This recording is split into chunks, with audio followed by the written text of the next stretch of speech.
कहानी की शुरुआत ली एहन के चाइल्डहुड से होती है। एक दिन वो अपनी मदर के पास आता है और जिद करता है, मॉम प्लीज ना, मुझे एक पप्पी दिला दो। उसकी मदर प्यार से उसे समझाती हैं, ली एन, पप्पी पालना कोई बच्चों का खेल नहीं है, तुम अभी बहुत छोटे हो। लेकिन ली एन सुनने वाला नहीं था। वो बार बार एक ही बात रिपीट करता रहता है। तभी उसके फादर वहां आते हैं और स्माइलिंगली कहते हैं, लगता है हमें ली एन की जिद मान लेनी चाहिए, चलो ले आते हैं इसके लिए एक पप्पी। लेकिन ली एन की मदर इमीडिएटली रिफ्यूज कर देती हैं। यह सुनकर ली एन थोड़ा सोचता है और फिर इनोसेंटली बोल पड़ता है, ठीक है, अगर पप्पी नहीं दिला सकते तो मुझे भाई ही ला दो। उसकी ये बात सुनकर उसकी मदर पूरी तरह क्वाइट हो जाती हैं।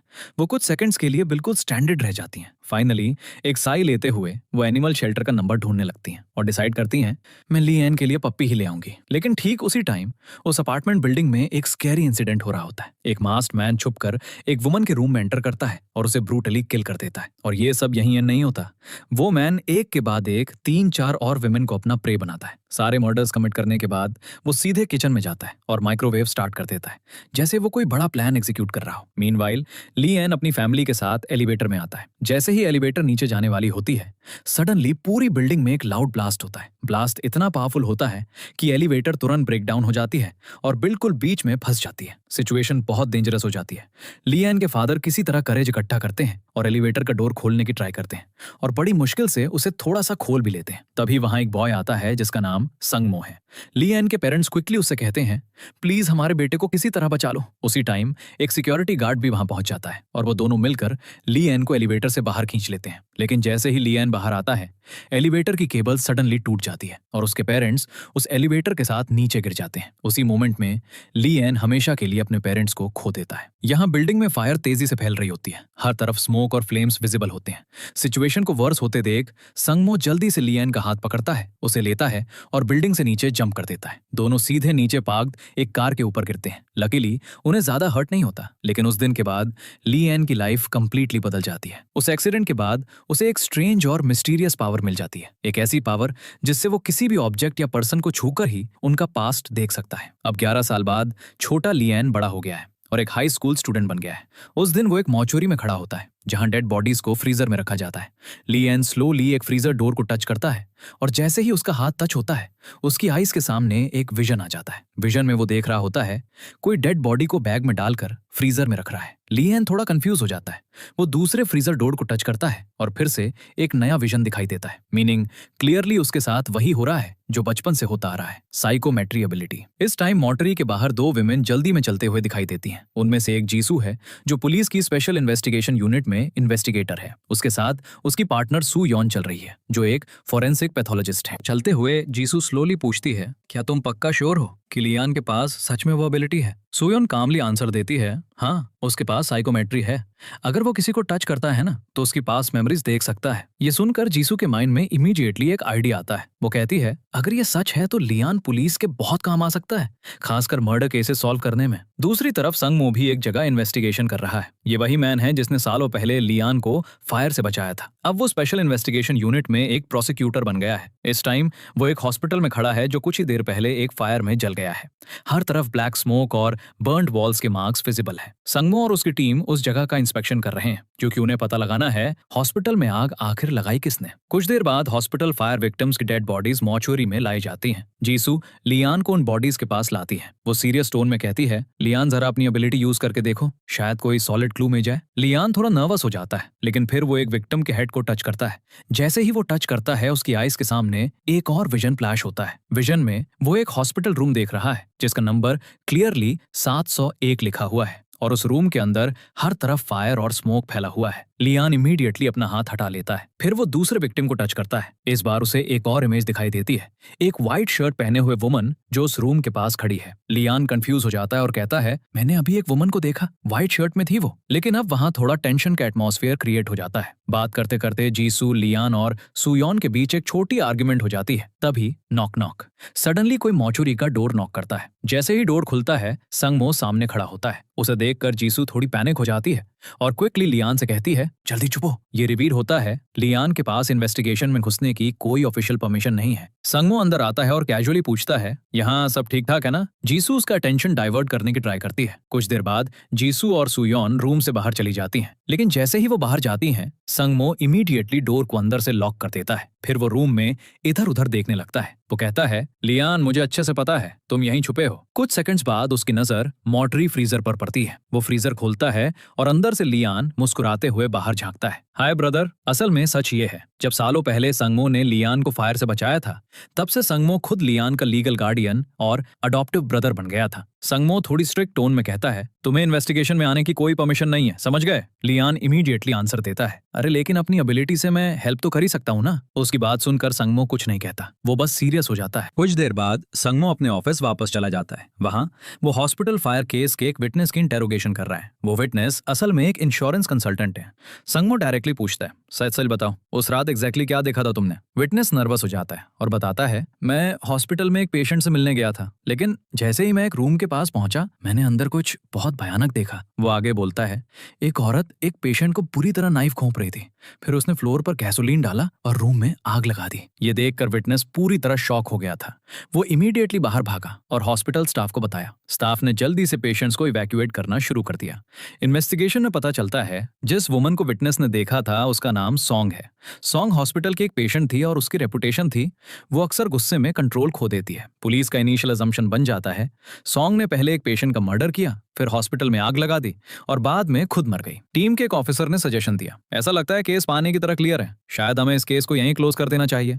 लेकिन ये सुनकर जीसू इमीडिएटली अपोज करती है। वो सीरियस फेस के साथ कहती है, अभी केस क्लोज करना बहुत बड़ी बेवकूफी होगी। फिर वो धीरे से बोलती है, मुझे लगता है इस केस में अभी भी कुछ बहुत अजीब और सस्पिशियस है। जीसू अपनी बात पर और जोर देती है। वो कहती है, ये हॉस्पिटल फायर बिल्कुल वैसी लग रही है जैसी 11 साल पहले अपार्टमेंट बिल्डिंग में लगी थी। जैसे ही वो ये कहती है, रूम का एटमॉस्फेयर सडनली टेंस हो जाता है। पुलिस चीफ जो मीटिंग में बैठे होते हैं गुस्से में खड़े हो जाते हैं और शॉकिंगली वो जीसू के अपने फादर हैं। वो गुस्से में चिल्लाते हैं, उस पुराने केस का नाम दोबारा मेरे सामने मत लेना। दरअसल 11 साल पुराना फायर केस जीसू के फादर ने खुद हैंडल किया था। पुलिस की स्टेटमेंट थी, उस केस का क्रिमिनल पकड़ा जा चुका है, इसलिए केस क्लोज कर दिया गया है। उनके पास एक एविडेंस भी था, पुलिस को कल्प्रिट की जैकेट पर विक्टिम का ब्लड मिला था, जिसे देखकर उन्होंने कंफर्म कर लिया था वही असली क्रिमिनल है। लेकिन जीसू सोचती है, स्टोरी इतनी सिंपल नहीं है। इस टाइम स्टोरी दूसरी जगह शिफ्ट होती है। एक लड़की ब्लैक क्लोथ्स और मास्क पहने हुए ट्रक से बाहर आती है। वो सीधे एक पब्लिक रेस्टरूम में जाती है। अंदर जाकर वो अपने क्लोथ्स चेंज करने लगती है और कुछ ही सेकंड्स में वो स्कूल यूनिफॉर्म पहन लेती है। ये लड़की जेन है। लेकिन जैसे ही वो यूनिफॉर्म पहन रही होती है, उसे पास वाले स्टॉल से एक फेंट साउंड सुनाई देती है। वो सस्पिशियस हो जाती है और वहां देखती है और फिर उसे पता चलता है कोई मैन स्टॉल के गैप से छुपकर मुझे देख रहा था। ये देखकर उसके गुस्से का कोई ठिकाना नहीं रहता। तुम्हारी इतनी हिम्मत! वो इमीडिएटली स्टॉल का डोर खोलने की ट्राई करती है, लेकिन वो मैन वहां से पहले ही भाग चुका होता है। टाइम वेस्ट किए बिना जेन भी उसके पीछे भागने लगती है। उस मैन ने रेड हुडी और ब्लैक शर्ट पहनी हुई है। वहां से थोड़ी दूर लियान रोड पर चल रहा होता है। वो फोन पर अपने फ्रेंड से बात कर रहा है। कोइंसिडेंटली उसने भी रेड हुडी और ब्लैक शर्ट पहनी हुई है। फोन पर हंसते हुए वो कह रहा है, भाई आज मैं इन्वेस्टिगेशन में ब्रदर की हेल्प कर रहा था और मैंने एक अंडरवेयर भी देखा। उसका फ्रेंड फोन पर उसकी बातें सुनकर हंस रहा है। मीनवाइल असली पीपिंग टॉम जो जेन से भाग रहा है सडनली रोड पर लियान से टकरा जाता है। उनके हाथ एक सेकंड के लिए टच होते हैं और बस लियोन की एबिलिटी एक्टिवेट हो जाती है। उसके माइंड में इमीडिएटली एक विजन फ्लैश होता है जिसमें वो क्लियरली देखता है वही मैन रेस्ट रूम में छुपकर एक लड़की को देख रहा था। लियान शॉक हो जाता है, लेकिन इससे पहले कि वो कुछ समझ पाता, जेन भी वहां पहुंच जाती है। वो लियान को देखती है और इमीडिएटली कंक्लूड करती है ये वही ठरकी है, क्योंकि उसका आउटफिट बिल्कुल सेम होता है। जेन छुपकर उसका वीडियो रिकॉर्ड करने लगती है। कुछ देर बाद वो लियान के सामने आती है और गुस्से में कहती है, तुम्हारे जैसे ठरकी इंसानों को शर्म नहीं आती? लियान पूरी तरह कंफ्यूज हो जाता है, अरे क्या मैं? तुम पक्का गलत समझ रही हो। लेकिन जेन उसकी बात सुनने को बिल्कुल रेडी नहीं होती।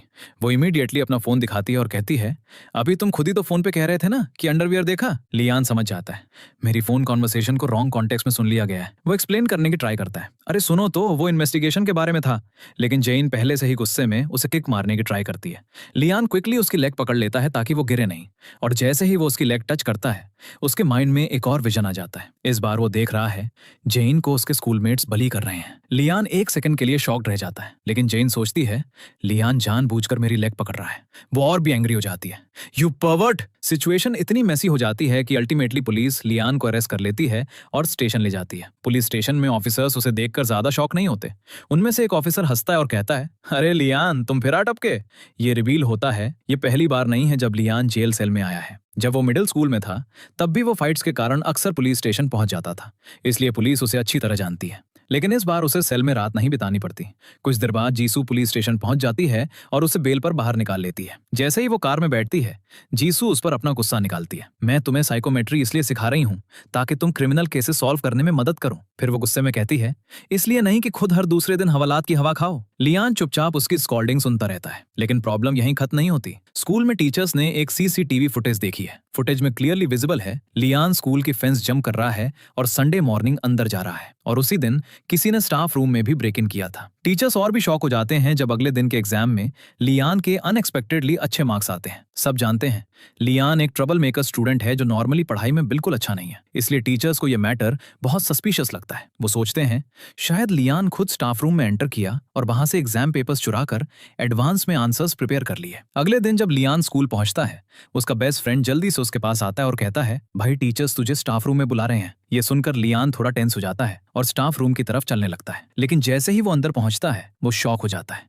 क्योंकि वो जेन को वहां खड़े देखता है। लियान सरप्राइज होते हुए कहता है, अरे तुम यहाँ क्या कर रही हो? फिर ये रिवील होता है जेन असल में एक ट्रांसफर स्टूडेंट है और आज इस स्कूल में उसका पहला दिन है। दोनों बात ही कर रहे होते हैं कि सडनली एक मैथ टीचर आता है, ली का हाथ पकड़ता है और उसे साइड में ले जाता है। टीचर गुस्से में बोलता है, सच सच बता, तूने ही एग्जाम पेपर्स चुराए हैं ना? ली तुरंत डिनाई करता है, सर पागल हो गए हो क्या?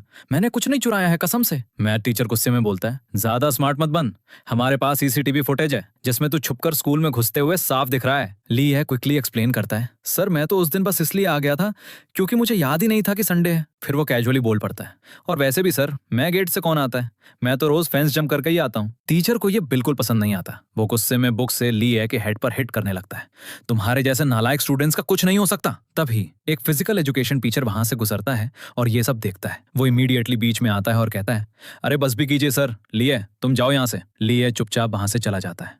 कुछ देर बाद वो स्कूल के रूफटॉप पर जाता है ताकि वो कुछ अलोन टाइम स्पेंड कर सके। उसके माइंड में सिर्फ एक ही टेंशन चल रही है, अगर टीचर सोचते हैं कि मैंने एग्जाम पेपर्स चुराए तो क्या होगा अगर वो मुझे स्कूल से एक्सपेल कर दें। वो खुद से कहता है, लेकिन स्टाफ रूम में कौन एंटर हुआ? मैंने कुछ नहीं किया। वहां क्लासरूम में एक टीचर क्लास के सामने जेन को इंट्रोड्यूस कराता है, स्टूडेंट्स ये तुम्हारी न्यू क्लासमेट जेन है। सारे स्टूडेंट्स उसे क्यूरियस आइज से देखने लगते हैं।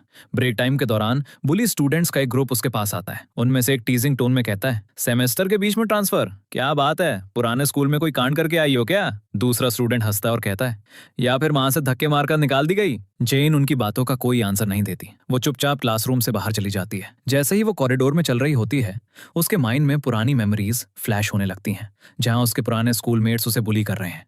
वो मेमोरी इतनी पेनफुल होती है कि जेन को पैनिक अटैक आ जाता है। उसकी ब्रीदिंग फास्ट हो जाती है और वो इमीडिएटली रूफटॉप की तरफ जाती है ताकि खुद को काम कर सके। रूफटॉप के दूसरे कॉर्नर पर लिएन बैठा होता है। वो अपने फोन पर एक न्यूज आर्टिकल पढ़ रहा है जो 11 साल पुराने अपार्टमेंट फायर इंसिडेंट के बारे में है। वो इंसिडेंट अभी भी उसके माइंड में पूरी तरह फ्रेश है। उसकी आईज के सामने एक मेमोरी विजन चलने लगता है। उस मेमोरी में वो देख रहा होता है, उस दिन मेरे पेरेंट्स और मैं एलिवेटर में फंस गए थे। हर तरफ स्मोक और फायर फैल रही थी। तभी एक मैन आता है और उन्हें एलिवेटर से बाहर निकलने में हेल्प करता है। उस टाइम लियन ने सोचा था वो मैन हमारा हीरो है, लेकिन बाद में पुलिस इन्वेस्टिगेशन में एक शॉकिंग सच सामने आया। पता चला उस फायर इंसिडेंट का असली कल्प्रिट वही मैन है जिसने लियन को बचाया था। उस मैन को फाइनली अरेस्ट कर लिया गया और प्रिजन भेज दिया गया। उसका प्रिजनर नंबर 3145 था। इस टाइम प्रोसिक्यूटर्स ऑफिस में जीसू और संगमो हॉस्पिटल फायर केस पर डिस्कशन कर रहे हैं। जीसू अभी भी उस व्हाइट शर्ट वाली वुमन के बारे में सोच रही है जिसे लियन ने विजन में देखा था। वो संगमो से कहती है, संगमो मुझे लगता है वो औरत पक्का हॉस्पिटल की कोई नर्स होगी। फिर वो सीरियस टोन में बोलती है, अगर वो हमें मिल जाए ना तो सच सामने आ जाएगा कि उस रात हॉस्पिटल में एक्चुअली हुआ क्या था। इस वजह से जीसू डिसाइड करती है, मैं उस मिस्टीरियस वुमन को ढूंढने जा रही हूँ। स्टोरी वापस 11 साल पहले के टाइम में शिफ्ट होती है। अपार्टमेंट फायर के कुछ दिनों बाद छोटा लियान एक बॉक्स खोलता है। उस बॉक्स में उसकी पर्सनल बिलोंगिंग्स रखी हुई हैं, वही चीजें जो पुलिस उस आग से बचा सकी थी। जैसे ही लियान उस बॉक्स के अंदर देखता है, उसे अपना स्टफ्ड टॉय मिल जाता है। उस टॉय को देखकर उसकी आंखों में आंसू आ जाते हैं क्योंकि वो टॉय उसकी मदर ने खरीदा था। तभी एक छोटी लड़की दौड़ते हुए उसके पास से गुजरती है। दौड़ते हुए उसका शू गिर जाता है लेकिन वो बिना रुके आगे भागती रहती है। बिल्कुल उसी टाइम पुलिस स्टेशन के बाहर एक वैन रुकती है। पुलिस ऑफिसर्स उसमें से एक मैन को बाहर निकालते हैं। ये वही मैन है जिसे पुलिस ने अपार्टमेंट फायर का कल्प्रिट डिक्लेयर किया था। जैसे ही पुलिस उसे बिल्डिंग के अंदर ले जा रही होती है, वो मैन एक पल के लिए अपना सिर घुमाता है और उस छोटी लड़की की तरफ देखता है। उसे देखकर वो लड़की रोने लगती है क्योंकि वो मैन उसका फादर है। पुलिस को अपने फादर को दूर ले जाते देख वो लड़की जोर जोर से रोते हुए वहां से भाग जाती है। भागते हुए वो सडनली लियान से टकरा जाती है। वो लगातार रो रही है और सिर्फ एक ही बात कह रही है, पापा पापा। उसकी कंडीशन देखकर लियान सैड हो जाता है। वो अपनी पॉकेट से कैंडी निकालता है, उस लड़की को देता है और कहता है, रो मत यार, ये लो कैंडी खा लो। कैंडी देखकर लड़की थोड़ी काम हो जाती है। स्टोरी फिर से प्रेजेंट टाइम में वापस आती है। अब वो छोटी लड़की बड़ी हो गई है और एक हाई स्कूल स्टूडेंट बन रही है और वो लड़की कोई और नहीं जेन है। जैसे लिया ने बचपन में उसे कैंडी देकर उसका मूड ठीक किया था, वैसे ही जेन भी अब अपने बैग से कैंडी निकालती है और खुद को काम करने लिए उसे खाती है। कुछ देर बाद उसका पैनिक अटैक थोड़ा कंट्रोल हो जाता है। वो एक डीप ब्रेथ लेती है और फिर चुपचाप कहती है, चलो अब ठीक है। उसके बाद जेन फाइनली क्लासरूम में वापस जाने के लिए रेडी होती है। उसी टाइम लिया भी रूफटॉप से उठता है और क्लासरूम में वापस जाने के लिए तैयार होता है। वो रेलिंग के पास आता है और सीधे नीचे जंप करने की प्रिपरेशन करता है, लेकिन जैसे ही वो जंप करने वाला होता है, उसकी नजर नीचे पड़ती है और जेएन वहां खड़ी होती है। लियान इमीडिएटली शॉक हो जाता है। अगर वो जंप करता तो वो सीधे उसके ऊपर गिरता। लास्ट मोमेंट पर वो जल्दी से स्टेयर रेलिंग को पकड़ता है और खुद को बैलेंस करता है। जेन गुस्से में उसे देखती है, पागल वागल हो गए हो क्या तुम? लियान ऑकवर्डली टेक्सता है, हे अरे मैं तो बस शॉर्टकट से नीचे आने की ट्राई कर रहा था। फिर दोनों साथ मिलकर क्लासरूम की तरफ चलने लगते हैं, लेकिन रास्ते में उनकी आर्ग्यूमेंट फिर से शुरू हो जाती है। जेन अभी भी उस पर एंग्री है। एनीवे, मैं तुम जैसे ठरकी लड़के पर ट्रस्ट कैसे कर सकती हूँ? तुम ही थे ना जिसने रेस्ट रूम में झांका था। लिया एन ऑनेड होते हुए कहता है, अरे यार मैंने 100 बार बोल दिया है कि वो मैं नहीं था। लेकिन जेन उसकी बातों को बिल्कुल एक्सेप्ट नहीं करती। जब क्लास स्टार्ट होती है, मैथ टीचर बोर्ड पर कुछ डिफिकल्ट क्वेश्चंस लिखते हैं। फिर वो जेन को बुलाते हैं, चलो देखते हैं कि तुम इन्हें सॉल्व कर पाती हो या नहीं। पूरी क्लास क्यूरियसली देख रही होती है। जेन कामली बोर्ड के पास जाती है और कुछ ही सेकंड्स में पूरी प्रॉब्लम सॉल्व कर देती है। पूरी क्लास शॉक्ड रह जाती है। मैथ टीचर इम्प्रेस्ड होकर कहते हैं, वेरी गुड, देखो क्लास, इसे कहते हैं असली दिमाग। फिर बाकी स्टूडेंट्स की इंसल्ट करते हुए वो कहते हैं, काश तुम गधों में भी जेन जितना दिमाग होता। क्लास में एक ऑकवर्ड साइलेंस फैल जाता है, लेकिन सब सरप्राइज्ड होते हैं जब जेन खुद खड़ी होती है। वो सीरियस टोन में कहती है, सर आपको इस तरह से स्टूडेंट्स की इंसल्ट नहीं करनी चाहिए। टीचर कंफ्यूज हो जाते हैं। जेन आगे कहती है, जब टीचर्स ही स्टूडेंट्स की रिस्पेक्ट नहीं करेंगे तो वो लेजी ही बनेंगे ना। पूरी क्लास शॉक में पड़ जाती है। फिर वो सडनली लियान की तरफ पॉइंट करती है और कहती है, और वैसे भी सर, लियान ने वो एग्जाम पेपर्स नहीं चुराए हैं। मैथ टीचर इरिटेट हो जाते हैं, तुम्हें कैसे पता? जेन डायरेक्ट आंसर देती है, क्योंकि मैं जानती हूँ कि वो ऐसी गिरी हुई हरकत कभी नहीं करेगा। टीचर सार्कास्टिकली हंसते हैं, ओह रियली, अगर इतना ही भरोसा है तो इसे प्रूफ करके दिखाओ। फिर वो एक चैलेंज देते हैं, अगर तुम ये प्रूफ ले आओ कि लियान ने पेपर्स नहीं चुराए तो मैं मान जाऊंगा। जेन बिना सोचे इमीडिएटली कहती है, डील। इवनिंग तक स्कूल ऑलमोस्ट एम्प्टी हो जाता है। इस time Lian secretly school building में एंटर करता है। उसका प्लान सिंपल है, मुझे स्टाफ रूम में पक्का कोई एविडेंस मिल जाएगा जो प्रूव करेगा कि मैंने चोरी नहीं की। स्टाफ रूम के लॉक डोर के पास खड़े होकर वो अपनी साइकोमेट्री एबिलिटी यूज करने की ट्राई करता है। वो लॉक को टच करता है और उसे एक विजन दिखाई देता है। विजन में सिर्फ 2 नंबर्स फ्लैश होते हैं, 6 और 2। लियान कंफ्यूज हो जाता है, अबे यार बस इतना ही। वो कई कॉम्बिनेशंस ट्राई करता है लेकिन डोर नहीं खुलता। तभी पीछे से एक आवाज आती है, थोड़ा पीछे हटो। लियान मुड़कर देखता है और जेन वहां खड़ी है। वो भी छुपकर स्कूल में आई है। लियान सरप्राइज होकर कहता है, तुम यहाँ क्या कर रही हो? जेन कामली कहती है, मैं भी एविडेंस ही ढूंढने आई हूँ। फिर वो सीरियस टोन में कहती है, अगर आज प्रूफ नहीं मिला ना तो मैथ टीचर मुझे भी स्कूल से धक्के मारकर निकाल देंगे। जेन लॉक पर नंबर्स प्रेस करने लगती है। कुछ कॉम्बिनेशंस ट्राई करने के बाद क्लिक, डोर फाइनली खुल जाता है। लियान शॉक्ड होकर कहता है, अरे बाप रे, तुमने ये कैसे किया? जेन एक्सप्लेन करती है, कोड में सिर्फ 6 और 2 ही था, बस उन्हें मल्टीपल टाइम्स घुमा फिरा के एंटर करना था। दोनों स्टाफ रूम के अंदर एंटर करते हैं और एविडेंस ढूंढने लगते हैं। वो ड्रॉर्स, फाइल्स, डॉक्यूमेंट्स और कंप्यूटर्स सब चेक करते हैं। तभी जेन एक ड्रॉर खोलती है और अंदर से कुछ एडल्ट मैगजीन्स मिलती हैं जिन्हें टीचर्स ने कॉन्फिस्केट किया था।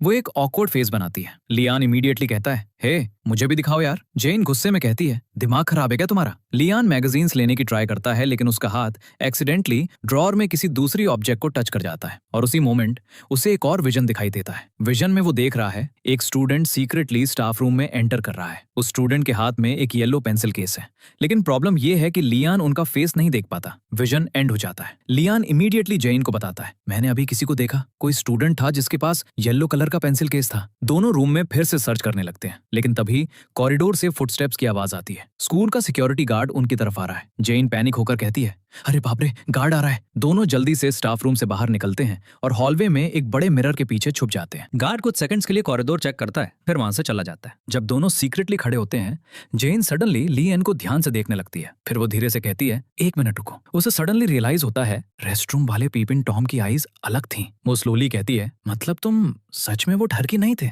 ली एन थोड़ी प्राउड टोन में कहता है, लो भाई, फाइनली मैडम को समझ आ ही गया। तभी गार्ड के फुटस्टेप्स फिर से सुनाई देते हैं।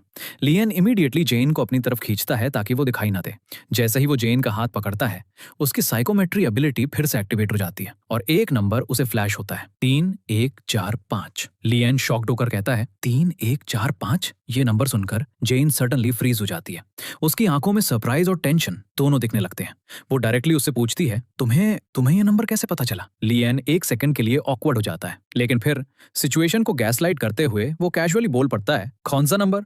तुमने पक्का कुछ गलत सुना होगा। जेन थोड़ी कंफ्यूज हो जाती है, लेकिन वो उस मोमेंट ज्यादा आर्ग्यू नहीं करती। कुछ देर बाद जब हॉलवे पूरी तरह सेफ हो जाता है, लियन और जेन अपनी हाइडिंग प्लेस से बाहर आते हैं। दोनों चुपचाप स्कूल बिल्डिंग से चले जाते हैं, लेकिन इतनी हार्डवर्क करने के बाद भी उन्हें स्टाफ रूम से कोई सॉलिड एविडेंस नहीं मिलता। रात को जब जेन घर वापस जा रही होती है, उसे सडनली फील होता है कि कोई उसे फॉलो कर रहा है। वो धीरे से रुकती है और अपने बैग से एक स्टन गन निकालती है। फिर सडनली मुड़ते हुए वो अटैक करने के लिए रेडी हो जाती है, लेकिन जैसे ही वो मुड़ती है, वो देखकर सरप्राइज हो जाती है क्योंकि पीछे संगमो खड़ा होता है। जेन इरिटेट होकर कहती है, तुम इस तरह छुपकर मुझे फॉलो क्यों कर रहे थे? संगमो कामली कहता है, रिलैक्स, शांत हो जाओ, मैं बस तुमसे बात करना चाहता था। फिर वो उसे बताता है, चलो सामने वाले कन्वीनियंस स्टोर में बैठकर बात करते हैं। कन्वीनियंस स्टोर में बैठकर एक इंपॉर्टेंट सच बाहर आता है। ये रिवील होता है, जब से जेन के फादर प्रिजन गए हैं, तब से संगमो खुद सीक्रेटली उसकी स्कूल ट्यूशन पे कर रहा है। जेन थोड़ी इमोशनल हो जाती है। संगमो कैजुअली कहता है, और हाँ, वैसे अब मैं तुम्हारे घर के सामने वाली बिल्डिंग में ही रहता हूँ। मतलब वो अब बिल्कुल उसके पास शिफ्ट हो गया था। अगले दिन स्कूल में लियन अपने बेस्ट फ्रेंड को लास्ट नाइट की बात बताता है। वो कहता है, सुन,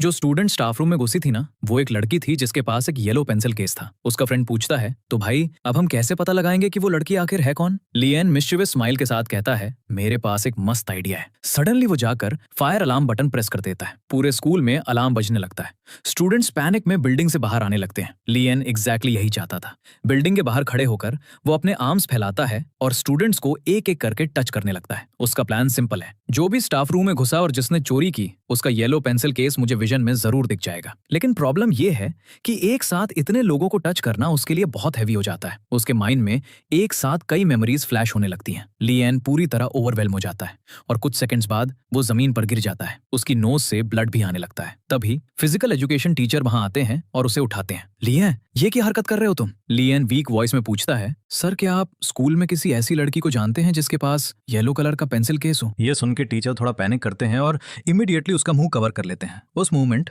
ली है का हाथ उन्हें टच कर जाता है और फिर से एक विजन दिखाई देता है। विजन में वो देखता है वही टीचर एक स्टूडेंट के पास जा रहे हैं जिसके पास येलो पेंसिल केस है। उस स्टूडेंट के हाथ में एक प्रेगनेंसी टेस्ट किट है। वो लड़की जल्दी से उस टेस्ट को पेंसिल केस में छुपाने की ट्राई करती है, लेकिन तभी मैथ टीचर वहां आ जाते हैं। उस ऑब्जेक्ट को देखकर वो समझते हैं ये सिगरेट है और उसे इमीडिएटली कॉन्फिस्केट कर लेते हैं। लड़की शॉक और फियर में पड़ जाती है क्योंकि वो सोचती है अगर मैथ टीचर को पता चल गया कि ये सिगरेट नहीं बल्कि प्रेगनेंसी टेस्ट है तो एक बहुत बड़ा स्कैंडल हो सकता है। इसलिए पैनिक होकर लड़की स्टाफ रूम में ब्रेक इन करती है ताकि वो अपना पेंसिल केस वापस ला सके। विजन एंड हो जाता है। ली हैन फाइनली कल्प्रिट का पता लगा लेता है। वो स्टूडेंट सोह्यून है। बाद में सोह्यून खुद जेन के पास आती है और सारा सच बता देती है। वो चुपचाप कहती है, उस रात स्टाफ रूम में मैं ही घुसी थी। जेन कंफ्यूज होकर पूछती है, तुम मुझे ये सब सच क्यों बता रही हो? सोह्यून सीरियस होकर कहती है, क्योंकि मैं नहीं चाहती कि मेरी वजह से तुम्हें स्कूल से निकाल दिया जाए। तुम्हें असली कल्प्रिट को ढूंढना था ना, इसलिए मैं खुद सच बता रही हूँ। तभी मैथ टीचर क्लासरूम में आते हैं और सीधे जेन के पास आकर रुकते हैं। वो सस्पिशियस टोन में कहते हैं, मैं तुम्हारे फैमिली बैकग्राउंड की अच्छे से छानबीन कर रहा था। जैसे ही वो उसके पेरेंट्स का नाम लेने वाले होते हैं, जेन इमीडिएटली उनकी बात काट देती है। वो लाउडली कहती है, और वैसे भी सर, ली एन ने कोई एग्जाम पेपर्स नहीं चुराए हैं। क्लास सडनली साइलेंट हो जाती है। जेन कामली एक्सप्लेन करती है, कल रात जब लियन और मैं स्टाफ रूम में थे ना, तो मुझे एक ड्रॉर के अंदर कुछ ऑलरेडी चेक किए हुए एग्जाम पेपर्स मिले।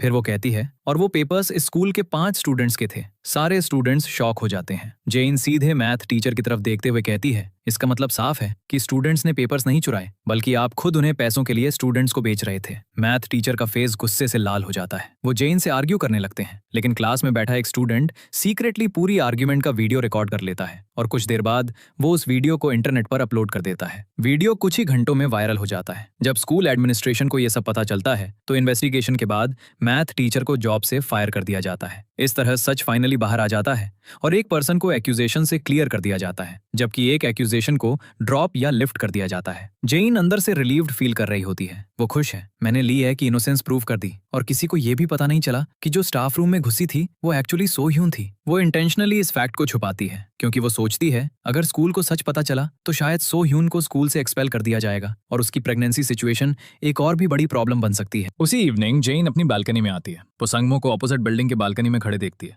वो उसे आवाज लगाने ही वाली होती है, तभी उसकी नजर किसी और पर पड़ती है। लियान भी वहां खड़ा है।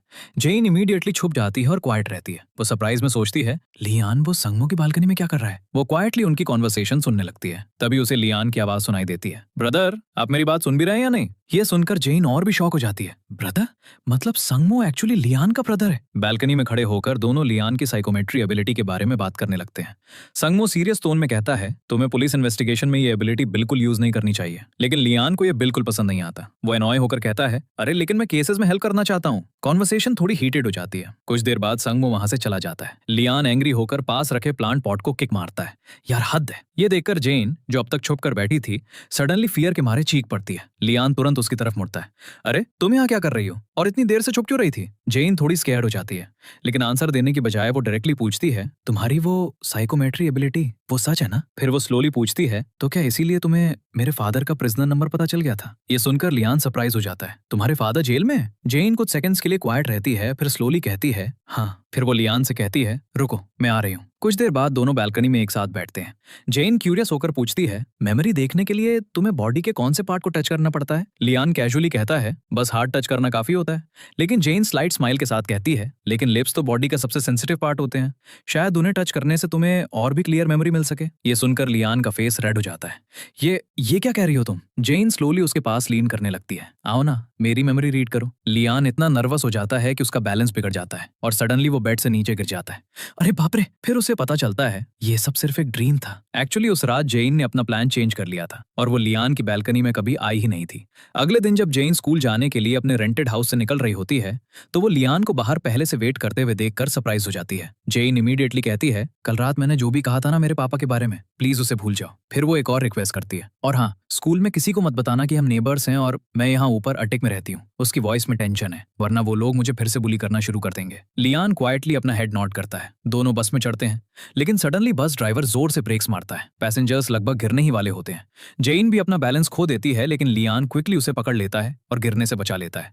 वो इमीडिएटली कहता है रिलैक्स घबराओ मत, मैंने तुम्हें डायरेक्टली स्किन पे टच नहीं किया है। फिर वो कहता है इसलिए मैं तुम्हारी मेमोरी नहीं देख पाया। ये सुनकर सिचुएशन थोड़ी ऑकवर्ड हो जाती है। इस ऑकवर्ड एटमॉस्फेयर से एस्केप करने के लिए लियान इमीडिएटली बस से उतर जाता है और डिसाइड करता है मैं वॉक करके स्कूल जाऊंगा। दूसरी तरफ जीसू और संगमो अभी भी उस मिस्टीरियस नर्स को ढूंढ रहे हैं। दोनों उस नर्स के अपार्टमेंट पहुंचते हैं, लेकिन वहां कोई नहीं है। जीसू वरी होकर कहती है यार हमारे पास उसके बारे में इन्फॉर्मेशन बहुत ही कम है। उन्हें बस इतना ही पता है वो नर्स बहुत रिजर्व पर्सनालिटी की थी। हॉस्पिटल में काम करने वाली दूसरी नर्सेस को भी उसके बारे में ज्यादा नहीं पता था। जीसू कुछ देर सोचती है, फिर टायर्ड होकर कहती है मुझे लगता है हमें अब इस केस को यहीं छोड़ देना चाहिए। मीनवाइल स्कूल में रिच फैमिलीज की दो लड़कियां जेन के पास आती हैं। वो अभी भी सोचती हैं जेन एक लोकल गवर्नमेंट ऑफिशियल की डॉटर है, इसलिए वो कहती हैं सुनो तुम हमारा ग्रुप ज्वाइन क्यों नहीं कर लेती। जेन डायरेक्टली रिफ्यूज कर देती है थैंक्स, लेकिन मुझे कोई इंटरेस्ट नहीं है। ये सुनकर दोनों लड़कियां एनॉय हो जाती हैं। वो सोचती हैं जेन हमें इग्नोर कर रही है। तभी लियान सडनली वहां जाता है। वो कैजुअली कहता है क्या तुम दोनों को अपनी ड्यूटी का कोई काम वाम नहीं है। उसकी बातें सुनकर दोनों लड़कियां इरिटेट हो जाती हैं और वहां से चली जाती हैं। जेन क्वाइटली लियान की तरफ देखती है। वो कुछ कहती नहीं है, लेकिन उसकी आईज से क्लियरली ऐसा लगता है जैसे वो साइलेंटली कह रही हो थैंक यू। वहां प्रोसिक्यूटर्स ऑफिस में जीसू एक डॉक्यूमेंट लेकर संगमो के पास आती है। वो डॉक्यूमेंट हॉस्पिटल फायर इन्वेस्टिगेशन को ऑफिशियली टर्मिनेट करने के बारे में है। मतलब अथॉरिटीज अब ये डिसीजन लेने वाली हैं, हम इस केस को क्लोज कर देंगे। संगमो को पहले से फील हो रहा था फायर इंसिडेंट केस अभी भी जीसू के माइंड में घूम रहा है, इसलिए वो उससे कहता है जीसू अगर तुम्हें इतनी ही क्यूरियोसिटी हो रही है ना तो इस केस को फिर से इन्वेस्टिगेट करो। जीसू भी इमीडिएटली रेडी हो जाती है। दूसरी तरफ सोंगमोस फायर इंसिडेंट के एक विटनेस को कॉल करता है जिसकी वो पहले ही इंटेरोगेशन कर चुका था। वो उससे कहता है तुम्हें मेरे ऑफिस आना पड़ेगा। कुछ और चीजें कंफर्म करनी बाकी हैं। वो मैन बिना ज्यादा सोचे मान जाता है और अपनी कार लेकर सोंगमो के ऑफिस की तरफ निकल पड़ता है। लेकिन रास्ते में उसकी नजर रोड के किनारे खड़े ब्लैक क्लॉथ्स पहने एक स्ट्रेंज मैन पर पड़ती है। वो उसे क्रॉस करके आगे बढ़ता है, लेकिन थोड़ी ही देर बाद उसकी कार का टायर सडनली फ्लैट हो जाता है। वो कार से बाहर निकलता है और टायर चेक करने लगता है। तभी पीछे से स्लोली वही ब्लैक क्लॉथ्स वाला मैन उसकी तरफ चलते हुए आता है और उसके हाथ में एक हैमर है। वहां स्कूल खत्म होने के बाद लियान का बेस्ट फ्रेंड देबोंग उसे घर ड्रॉप करने के लिए अपनी कार में बिठाता है। देबोंग एक बहुत रिच फैमिली से बिलोंग करता है, इसलिए उसके पास एक लग्जरी कार है। कार में बैठे हुए लियान कैजुअली रोड की तरफ देख रहा होता है। तभी उसकी नजर जेन पर पड़ती है, जो ट्रैफिक सिग्नल पर रोड क्रॉस कर रही है। लेकिन लियान को इमीडिएटली कुछ स्ट्रेंज फील होता है। उसे फील होता है ब्लैक क्लोथ्स में एक सस्पिशियस मैन जेन को फॉलो कर रहा है। लियान थोड़ा सीरियस हो जाता है और उस मैन पर नजर रखने लगता है। एक्चुअली स्कूल के बाद जेन एक कन्वीनियंस स्टोर में पार्ट टाइम जॉब करती थी और थोड़ी ही देर बाद वही सस्पिशियस मैन भी उस स्टोर के अंदर आ जाता है। लेकिन जब जेन उसका फेस देखती है तो वो शॉक हो जाती है, क्योंकि वो कोई और नहीं, उसका फॉर्मर मैथ टीचर है। वो टीचर स्लोली उसके पास आता है और अपनी पॉकेट से एक बॉटल निकालता है जिसमें एक डेंजरस लिक्विड है। उसकी आंखों में क्लियरली गुस्सा दिख रहा है। वो गुस्से में कहता है, तुम्हारी वजह से मेरी जॉब चली गई ना, आज मैं इस बात का बदला लेकर ही रहूंगा। और वो सीधे वो लिक्विड जेन के फेस पर फेंकने की ट्राई करता है। लेकिन उससे पहले लियान सडनली उसका हाथ पकड़ लेता है। हे अंकल, इतनी भी क्या जल्दी है? अगले ही सेकंड लियान उस पर अटैक करता है और एक जॉइंट लॉक लगाकर उसे कंट्रोल कर लेता है। एक झटके से डेंजरस लिक्विड वाली बॉटल उस टीचर के हाथ से गिर जाती है। बॉटल लगभग उसी के फेस पे गिरने वाली होती है। ये देखकर जेन पैनिक हो जाती है और इमीडिएटली चिल्लाती है, लियन, पागल हो गए हो, उसे जाने दो। लियन कुछ सेकंड्स तक उसे पकड़े रहता है, फिर फाइनली उसे छोड़ देता है। उसके बाद वो डायरेक्टली जीसू को कॉल करता है। ज्यादा टाइम नहीं लगता और पुलिस ऑफिसर्स वहां पहुंच जाते हैं। वो उस मैड टीचर को अरेस्ट कर लेते हैं और ले जाते हैं। जब जीसू लियन से पूछती है कि जेन कौन है, तो लियन कैजुअली कहता है, कुछ नहीं, वो बस मेरी क्लासमेट है और मेरी नेबर भी है। पुलिस के जाने के बाद लियन फिर से कन्वीनियंस स्टोर के अंदर जाता है। वहां से वो अपनी फेवरेट कैंडीज खरीदता है और उन्हें जेन को दे देता है। उस मोमेंट उन दोनों को एक स्ट्रेंज फेमिलियर फीलिंग आती है, जैसे वो पहले भी मिल चुके हों, लेकिन अभी तक उन्हें रियलाइज नहीं होता कि वो बचपन में एक बार मिल चुके हैं। इवनिंग में जीसू और सोंगमो जेन से मिलने के लिए कन्वीनियंस स्टोर पहुंचते हैं। जीसू ने सोंगमो को पहले ही बता दिया था, उसके फॉर्मर टीचर ने जेन पर अटैक करने की ट्राई की थी। ये सुनकर सोंगमो काफी वरी हो जाता है। जीसू भी टेंशन में है, इसलिए वो लियन को बुलाती है और कहती है, लियन, आज से तुम जेन के पर्सनल बॉडीगार्ड हो। लियन इमीडिएटली रिफ्यूज कर देता है, अरे मैं कोई बॉडीगार्ड नहीं हूँ। लेकिन जीसू बार बार उसे फोर्स करती रहती है। फाइनली लियन हार मानते हुए कहता है, ऑल राइट, ठीक है, मैं कर लूंगा। उसके बाद सोंगमो जेन को कार में बिठाता है और उसे घर ड्रॉप कर देता है। लेकिन जब सोंगमो खुद घर पहुंचता है, तभी उसके फोन पर एक कॉल आती है। फोन पर कोई उसे बताता है, फायर इंसिडेंट का विटनेस हॉस्पिटल में है। लेकिन अगला सेंटेंस सुनकर सोंगमो शॉक हो जाता है, क्योंकि उसे पता चलता है उस विटनेस का मर्डर हो गया है। ये सुनकर सोंगमो इमीडिएटली क्राइम सीन पर पहुंच जाता है। थोड़ी देर बाद जीसू भी वहां आ जाती है और जब वो दोनों वहां देखते हैं तो वो मैन चेन से बंधा हुआ एक डेड बॉडी के फॉर्म में पड़ा है। ये सीन देखकर सोंगमो की आईज थोड़ी नैरो हो जाती हैं। वो इमीडिएटली समझ जाता है मर्डरर ने ये सब इंटेंशनली किया है, जैसे वो डायरेक्टली मुझे चैलेंज कर रहा हो। अगली मॉर्निंग जब जेन अपने रेंटेड हाउस से बाहर आती है तो वो गेट के पास एक फेमिलियर फिगर को खड़े देखती है। वो कोई और नहीं, लियन है। जैसे ही जेन उसे देखती है, उसके फेस पर एक स्लाइट स्माइल आ जाती है। आज फाइनली दोनों डिसाइड करते हैं हम एक साथ स्कूल जाएंगे। जेन चुपचाप मुस्कुराती रहती है, जैसे वो सीक्रेटली इस मोमेंट को बहुत लाइक कर रही हो। बस में बैठने के बाद भी उसकी नजर बार बार लियन पर जा रही है। तभी उसकी नजर लियन के मेसी हेयर पर पड़ती है और वो हल्की सी गिगल करती है। वो सोचती है, मुझे अपना हाथ बढ़ाकर इसके हेयर फिक्स कर देने चाहिए। लेकिन अगले ही मोमेंट शाय फील करते हुए वो अपना आइडिया चेंज कर लेती है। स्कूल के रूफटॉप पर आकर एटमॉस्फेयर थोड़ा काम हो जाता है। यहीं पर जेन पहली बार लियन के सामने अपने दिल की बात खोलती है। वो स्लोली कहती है, पता है मैं हमेशा से ही स्कूल्स चेंज करती रही हूँ। लियन थोड़ा कंफ्यूज होकर पूछता है, लेकिन क्यों? जेन कुछ सेकंड्स के लिए क्वाइट रहती है, फिर कहती है, क्योंकि मेरे पापा प्रिजन में है। ये कहते हुए उसकी वॉइस थोड़ी हैवी हो जाती है। वो आगे कहती है, मुझे हमेशा डर लगता था कि अगर लोगों को सच पता चल गया ना तो वो मुझे एक मर्डरर की बेटी कहकर बुलाएंगे। लियन काम रहता है और उसकी बातें सुनता रहता है। फिर वो भी अपनी स्टोरी शेयर करता है। मैं तो एक अनाथ हूँ, बचपन से मेरी केयर करने वाला कोई नहीं था। मिडिल स्कूल में तो मैं हमेशा फाइट्स नहीं पड़ा रहता था। मैं हमेशा एंग्री रहता था और बिल्कुल अकेला भी। फिर लियन को एक इंसिडेंट याद आता है। एक स्नोवी नाइट जब वो घर जा रहा था, उसने रोड पर एक कार्डबोर्ड बॉक्स देखा। जब उसने बॉक्स खोला तो अंदर एक छोटा डॉग था। ये देखकर लियन की आंखों में आंसू आ गए थे। वो जेन को बताता है, उस छोटे से डॉग को देखकर ना मुझे लगा जैसे मैं खुद को ही देख रहा हूँ, जैसे किसी ने उसे भी छोड़ दिया हो, बिल्कुल मेरी तरह। तभी उस रात संगमो सडनली वहां आया था। उसने लियन से डायरेक्टली कहा था, आओ मेरे साथ चलो। इस बात को याद करके लियन की आईज आज भी इमोशनल हो जाती हैं, क्योंकि उस मोमेंट किसी ने पहली बार उसे एक फैमिली का पार्ट बनने के लिए कहा था। फिर लियन जेन को एक और स्ट्रेंज बात बताता है। वो कहता है, जब भी मैं किसी को टच करता हूँ ना, तो मैं उनका पास्ट या मेमोरी देख लेता हूँ, लेकिन संगमो वो इकलौता स्पेशल है जिसका पास्ट मैं आज तक नहीं देख पाया। आज तक लियन को समझ नहीं आया कि ऐसा क्यों होता है। अगली मॉर्निंग जेन फिर से मुस्कुराते हुए घर से बाहर आती है। वो मनी मन खुश होते हुए सोचती है, आज तो पक्का लियन बाहर मेरा वेट कर रहा होगा। लेकिन इस बार बाहर कोई नहीं है। वो थोड़ी डिसपॉइंट हो जाती है, लेकिन देर ना हो जाए इसलिए वो अकेले ही स्कूल के लिए निकल पड़ती है। वहां लियन एक्चुअली देर से उठता है। जैसे ही वो घर से बाहर आता है, उसे डेबोंग पहले से ही वहां वेट करता हुआ मिलता है। डेबोंग बहुत पैनिक में है। वो जल्दी से कहता है, भाई लियन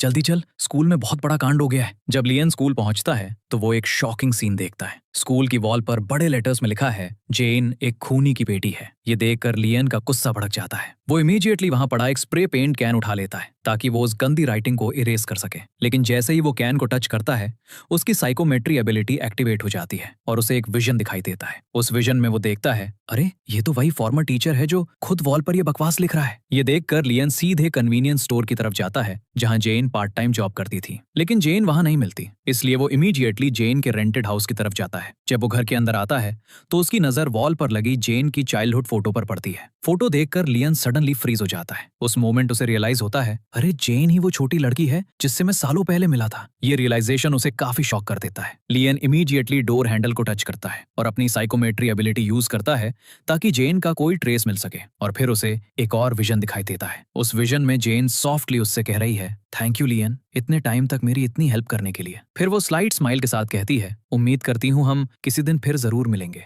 2 साल बाद अब लियन एक हाई स्कूल ग्रेजुएट बन गया है। वो हाईवे पर एक स्पोर्ट्स कार ड्राइव कर रहा है। ट्रैफिक सिग्नल पर रुकते हुए उसकी नजर एक वुमन पर पड़ती है। उसका फेस बिल्कुल जेन जैसा लग रहा है। लियान इमीडिएटली कार से बाहर निकलता है और उसके पीछे भागता है। लेकिन जब वो उसके पास पहुंचता है तो उसे पता चलता है, शिट, ये तो जेन नहीं है। लियान थोड़ा डिसअपॉइंट हो जाता है। नेक्स्ट सीन में ये रिवील होता है, लियान actually law enforcement entrance exam दे रहा है। उसने ये एग्जाम इसलिए दिया क्योंकि अब वो एक पुलिस ऑफिसर बनना चाहता है। एग्जाम थोड़ा टफ लग रहा है और लियान थोड़ा फ्रस्ट्रेट हो जाता है। तभी वो सीक्रेटली अपने सामने बैठे मैन को टच करता है ताकि वो अपनी साइकोमेट्री एबिलिटी से उसके आंसर्स कॉपी कर सके। लेकिन जैसे ही वो ऐसा करता है, रूम का गार्ड इमीडिएटली उसे रोक देता है। गार्ड की आवाज सुनकर लियान को कुछ फेमिलियर फील होता है। वो स्लोली ऊपर देखता है और गार्ड का फेस देखता है और शॉक हो जाता है क्योंकि वो गार्ड कोई और नहीं, जेन है, जिसे लियान इतने सालों से पागलों की तरह ढूंढ रहा था। अब ये रिवील होता है, जेन अब एक पुलिस ऑफिसर बन गई है। उस दिन जेन को लॉ एनफोर्समेंट एंट्रेंस एग्जाम को सुपरवाइज करने की ड्यूटी मिली थी। एग्जाम खत्म होने के बाद लियान और जेन पार्क में कुछ टाइम एक साथ स्पेंड करते हैं। दोनों इतने टाइम बाद प्रॉपरली मिल रहे हैं तो बातें खत्म ही नहीं हो रही हैं। जेन पूछती है, वैसे पिछले 2 सालों से तुम कर क्या रहे थे? लियान थोड़ा स्माइल करते हुए कहता है, सच बताऊं तो बस पागलों की तरह तुम्हें ही ढूंढ रहा था। दोनों एक स्लाइटली ऑकवर्ड स्माइल शेयर करते हैं और फिर अपनी रिस्पेक्टिव लाइफ्स के बारे में बात करने लगते हैं। वहां एक कॉफी शॉप में जीसू अपनी बेस्ट फ्रेंड से मिल रही है। उसकी बेस्ट फ्रेंड एक फोरेंसिक पैथोलॉजिस्ट है जिसका नाम सुयोन है। जीसू उसे बताती है, आज सुबह संगमो और मैं पुलिस चीफ ब्योम हो से मिलने गए थे, जो असल में मेरे अपने फादर भी हैं। जीसू बताती है, हम उनसे रिक्वेस्ट कर रहे थे कि वो हॉस्पिटल फायर इंसिडेंट की इन्वेस्टिगेशन को क्लोज ना करें। उनका डाउट था हॉस्पिटल फायर का कनेक्शन पक्का उस 13 साल पुराने अपार्टमेंट फायर इंसिडेंट से हो सकता है, लेकिन ब्योंग हो ने डायरेक्टली रिफ्यूज कर दिया। उन्होंने कहा, इन्वेस्टिगेशन कंटिन्यू करने का अब कोई फायदा नहीं है, परपेट्रेटर भी मर चुका है और इकलौता विटनेस भी। लेकिन जीसू और संगमो आसानी से हार मानने वाले नहीं थे। वो दोनों इंसिस्ट करते हैं कि केस को कंटिन्यू रखना जरूरी है। ये सुनकर ब्योंग हो काफी एंग्री हो जाते हैं। फाइनली वो उन्हें चैलेंज करते हैं। वो कहते हैं, ऑलराइट, अगर तुम दोनों को इतना ही लगता है कि ये दोनों फायर इंसिडेंट्स कनेक्टेड हैं, तो जाओ प्रूफ लेकर आओ। दोनों केसेस के लिए सॉलिड एविडेंस ढूंढ कर दिखाओ मुझे। इवनिंग में संगमो अपने यंगर ब्रदर लियान से मिलता है और उसे बताता है कि उसे कहीं जाना है। जब दोनों कार में जा रहे होते हैं तो संगमो थोड़ा कंफ्यूज हो जाता है क्योंकि लियान अनयूजुअली बहुत हैप्पी दिख रहा है। वो कार में मजे से एक लव सॉन्ग गा रहा है। सोंगमो सोचता है, आज इसे क्या हो गया है? लियान ने अभी तक सोंगमो को नहीं बताया था कि मैं जेन से फिर से मिल गया हूँ। कुछ देर बाद वो एक लग्जरी अपार्टमेंट बिल्डिंग पहुंचते हैं। जब वो एक रूम के अंदर एंटर करते हैं, सोंगमो कैजुअली कहता है, आज से ये हमारा नया घर है। ये सुनकर लियान शॉक हो जाता है। फिर सडनली उसे याद आता है, अरे बाप रे, मैंने तो अपना पुराना एड्रेस जेन को दिया था। अब वो थोड़े पैनिक में पड़ जाता है। अगली मॉर्निंग लियान सीधे उस पुलिस स्टेशन जाता है जहां जेन काम करती थी। वो उसे बताना चाहता था, जेन, मैं एक नए अपार्टमेंट में शिफ्ट हो गया हूँ। लेकिन जब वो वहां पहुंचता है, एक पुलिस ऑफिसर उसे बताता है जेन का तो ट्रांसफर हो गया है, वो अब किसी दूसरे पुलिस स्टेशन में काम कर रही है। ये सुनकर लियान सरप्राइज हो जाता है। वो इमीडिएटली जीसू को कॉल करता है और पूछता है कि जेन का ट्रांसफर क्यों हुआ। जीसू एक्सप्लेन करती है, अभी जेन टेक्निकली एक पुलिस ऑफिसर है, लेकिन उसे सिर्फ छोटे मोटे चोर्स मिल रहे थे, जैसे एल्डरली पीपल को रोड क्रॉस करने में हेल्प करना, क्वाइट स्ट्रीट्स में पेट्रोलिंग करना और कभी कभी पेरेंट्स की हेल्प करना ताकि वो अपने नॉटी चिल्ड्रन को डरा सके। जीसू कहती है अगर वो वहां रुकती तो उसकी प्रमोशन बहुत स्लो होती। कुछ देर बाद लियान जेन के नए वर्क प्लेस पहुंचता है। जब दोनों बात करते हैं तो लियान को पता चलता है ट्रांसफर का असली रीजन कुछ और ही था। जेन स्लोली कहती है, मैं नहीं चाहती थी कि मेरे वर्क प्लेस पर किसी को भी ये पता चले कि मेरे पापा प्रिजन में हैं। लियान उसकी बात समझ जाता है और कुछ नहीं कहता। तभी एक मिडिल एज्ड वुमन वहां आती है और जेन से हेल्प मांगती है। वो कहती है, प्लीज मेरी बेटी को ढूंढने में मेरी मदद करो। ये रिवील होता है उसकी डॉटर पहले भी कई बार घर से भाग चुकी है, इसलिए लियान भी जेन की हेल्प करने लगता है। दोनों मिलकर उस लड़की को ढूंढने निकल पड़ते हैं। जब वो ब्रिज पर सर्च कर रहे होते हैं, जेन की नजर रिवर में पड़ती है। वहां एक रैबिट स्टफ टॉय फ्लोट कर रहा है। जेन इमीडिएटली रिकॉग्नाइज कर लेती है कि ये टॉय उसी मिसिंग लड़की का है। ये देखकर वो थोड़ी पैनिक हो जाती है। वो सोचने लगती है क्या उस लड़की के साथ कुछ बहुत बुरा हुआ है। दोनों इमीडिएटली रिवर में उतरते हैं और उस स्टफ टॉय को बाहर निकालते हैं। जैसे ही लियान उस टॉय को टच करता है,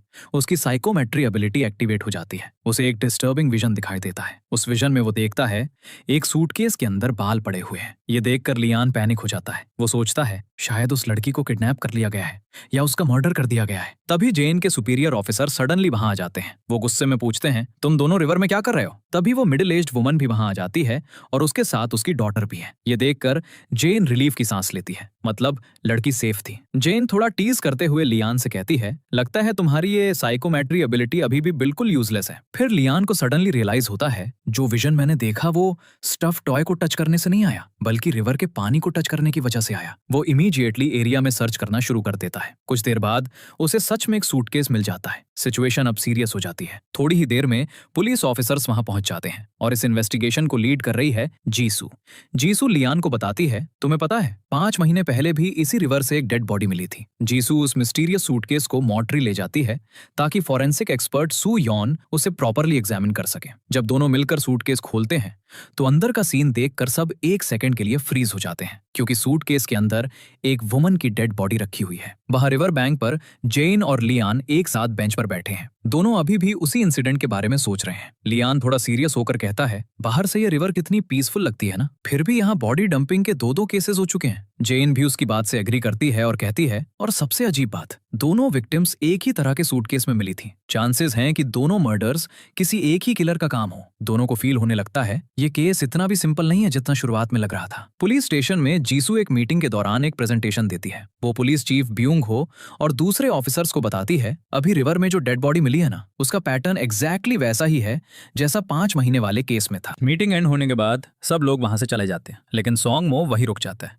वो फाइल्स को केयरफुली देखने लगता है। हॉस्पिटल फायर इंसिडेंट, 13 साल पुराना अपार्टमेंट फायर केस और सूट केसेस में मिली विमेन के मर्डर्स। इतनी सारी फाइल्स देखकर वो क्लियरली फ्रस्ट्रेट दिख रहा है। फाइनली वो फाइल्स क्लोज करता है और बिल्डिंग से बाहर आने लगता है। जैसे ही वो पार्किंग एरिया पहुंचता है, उसकी नजर ब्लैक क्लोथ्स पहने एक मैन पर पड़ती है जो उसकी कार के सामने खड़ा है। उस मोमेंट सॉन्ग मो को सडनली एक पुरानी मेमोरी याद आती है। जैसे चाइल्डहुड में वो एक रूम में चेन से बंधा हुआ था और जब कोई उस रूम में एंटर करता तो वो फियर से कांपने लगता था। प्रेजेंट में वापस आते हुए सॉन्ग मो क्विकली अपनी कार की तरफ बढ़ता है, लेकिन जब वो वहां पहुंचता है तो वो ब्लैक क्लोथ्स वाला मैन वैनिश हो चुका होता है। इस टाइम जेन और लियान एक साथ जेन के वर्क प्लेस की तरफ चल रहे हैं। जब वो पुलिस स्टेशन पहुंचते हैं तो सॉन्ग मो वहां उनका वेट करता हुआ मिलता है। उन्हें नहीं पता कि थोड़ी दूर एक ट्रक पार्क है और उस ट्रक के अंदर से वही ब्लैक क्लोथ्स वाला मैन सीक्रेटली उन्हें ऑब्जर्व कर रहा है। कुछ देर बाद तीनों बिल्डिंग के अंदर जाते हैं और बात करते हैं। कॉन्वर्सेशन के दौरान लियान को एक शॉकिंग चीज पता चलती है। सॉन्ग मो ने एक्चुअली जेन की स्कूल और कॉलेज ट्यूशन पे की थी। ये सुनकर लियान एक स्लाइट स्माइल देता है और जोकिंगली कहता है, तो इसका मतलब सॉन्ग मो आप एक तरह से जेन के अडॉप्टिव फादर हुए, राइट? सॉन्ग मो बस थोड़ा ऑकवर्ड हो जाता है। उसके बाद लियान और सॉन्ग मो घर वापस जा रहे हैं। एलिवेटर में सॉन्ग मो नोटिस करता है कि लियान बटन्स को डायरेक्टली टच नहीं कर रहा है। वो उसे एक्सप्लेन करता है, अगर तुम्हें सच में अपनी साइकोमेट्री एबिलिटी को इंप्रूव करना है ना, तो ऑब्जेक्ट्स को डायरेक्टली टच करने की आदत डालो। जब दोनों अपार्टमेंट पहुंचते हैं तो सॉन्ग मो एक छोटा टेस्ट लेता है। वो लियान को बाहर लॉक कर देता है और कहता है, चलो अब अपनी एबिलिटी यूज करो और मुझे ये डोर खोल कर दिखाओ। लियान डोर टच करता है और उसकी साइकोमेट्री एक्टिवेट हो जाती है। कुछ सेकंड्स बाद उसे डोर का कोड पता चल जाता है और कोड एंटर करके वो डोर खोल लेता है। लेकिन जैसे ही वो कोड के बारे में सोचता है उसका फेस थोड़ा सैड हो जाता है, क्योंकि वो कोड एक्चुअली उसका बर्थडे है और उसका बर्थडे उसे एक पेनफुल मेमोरी याद दिलाता है, वही दिन जब उसके पेरेंट्स की अपार्टमेंट फायर इंसिडेंट में डेथ हुई थी। अगली मॉर्निंग लियान अपार्टमेंट बिल्डिंग से बाहर आता है। थोड़ी दूर एक डिलीवरी ट्रक पार्क्ड है। जैसे ही लियान अपनी कार लेता है और वहां से निकलता है, वही ब्लैक क्लोथ्स वाला मैन उस ट्रक से बाहर आता है और सीधे लियान की अपार्टमेंट बिल्डिंग में एंटर करता है। उसके हाथ में एक पैकेज है। जब वो लियान और सॉन्ग मो के अपार्टमेंट पहुंचता है, वो पैकेज खोलता है और उसमें से एक हिडन सिक्योरिटी कैमरा निकालकर उसे स्मोक डिटेक्टर के अंदर इंस्टॉल कर देता है, मीनिंग कोई सीक्रेटली उन पर नजर रख रहा था। दूसरी जगह लियान, जेन और सॉन्ग मो लियान की साइकोमेट्री एबिलिटी के बारे में बात कर रहे हैं। सॉन्ग मो जेन से कहता है, जेन तुम्हें लियान की हेल्प करनी चाहिए ताकि वो अपनी एबिलिटी को थोड़ा और अच्छे से कंट्रोल कर सके। लेकिन जेन थोड़ी डाउटफुल है और कहती है, मुझे नहीं लगता कि मैं इस चीज में उसकी कुछ खास हेल्प कर पाऊंगी। बाद में लियान और जेन फिर से रिवर बैंक पर बैठते हैं और बात करते हैं। लियान डायरेक्टली कहता है, सुनो, अगर तुम सच में मेरी हेल्प करना चाहती हो ना, तो तुम्हें मुझे खुद को टच करने देना होगा। इसका मतलब था कि लियान उसका पास्ट भी देख लेगा। ये सुनकर जेन थोड़ी अनकंफर्टेबल हो जाती है। उसे अपनी पुरानी लाइफ याद आती है, स्कूल में बुलिंग और उसके फादर का प्रिजन जाना। वो सोचती है, मेरी लाइफ कभी अच्छी नहीं रही, इसलिए वो लियान के हाथ को इग्नोर कर देती है जो उसने उसकी तरफ बढ़ाया था। इवनिंग में जब लियान अपार्टमेंट बिल्डिंग वापस आता है तो वो संगमो को कार की तरफ जाते हुए देखता है। संगमो बताता है, अब से मैं भी इस बॉडी डंपिंग केस की इन्वेस्टिगेशन कर रहा हूँ। ये सुनकर लियान इमीडिएटली एक्साइटेड हो जाता है और कहता है, अरे वाह, मुझे भी साथ ले चलो ना, मैं पक्का तुम्हारी हेल्प करूंगा। लेकिन संगमो डायरेक्टली रिफ्यूज कर देता है और कहता है, नहीं,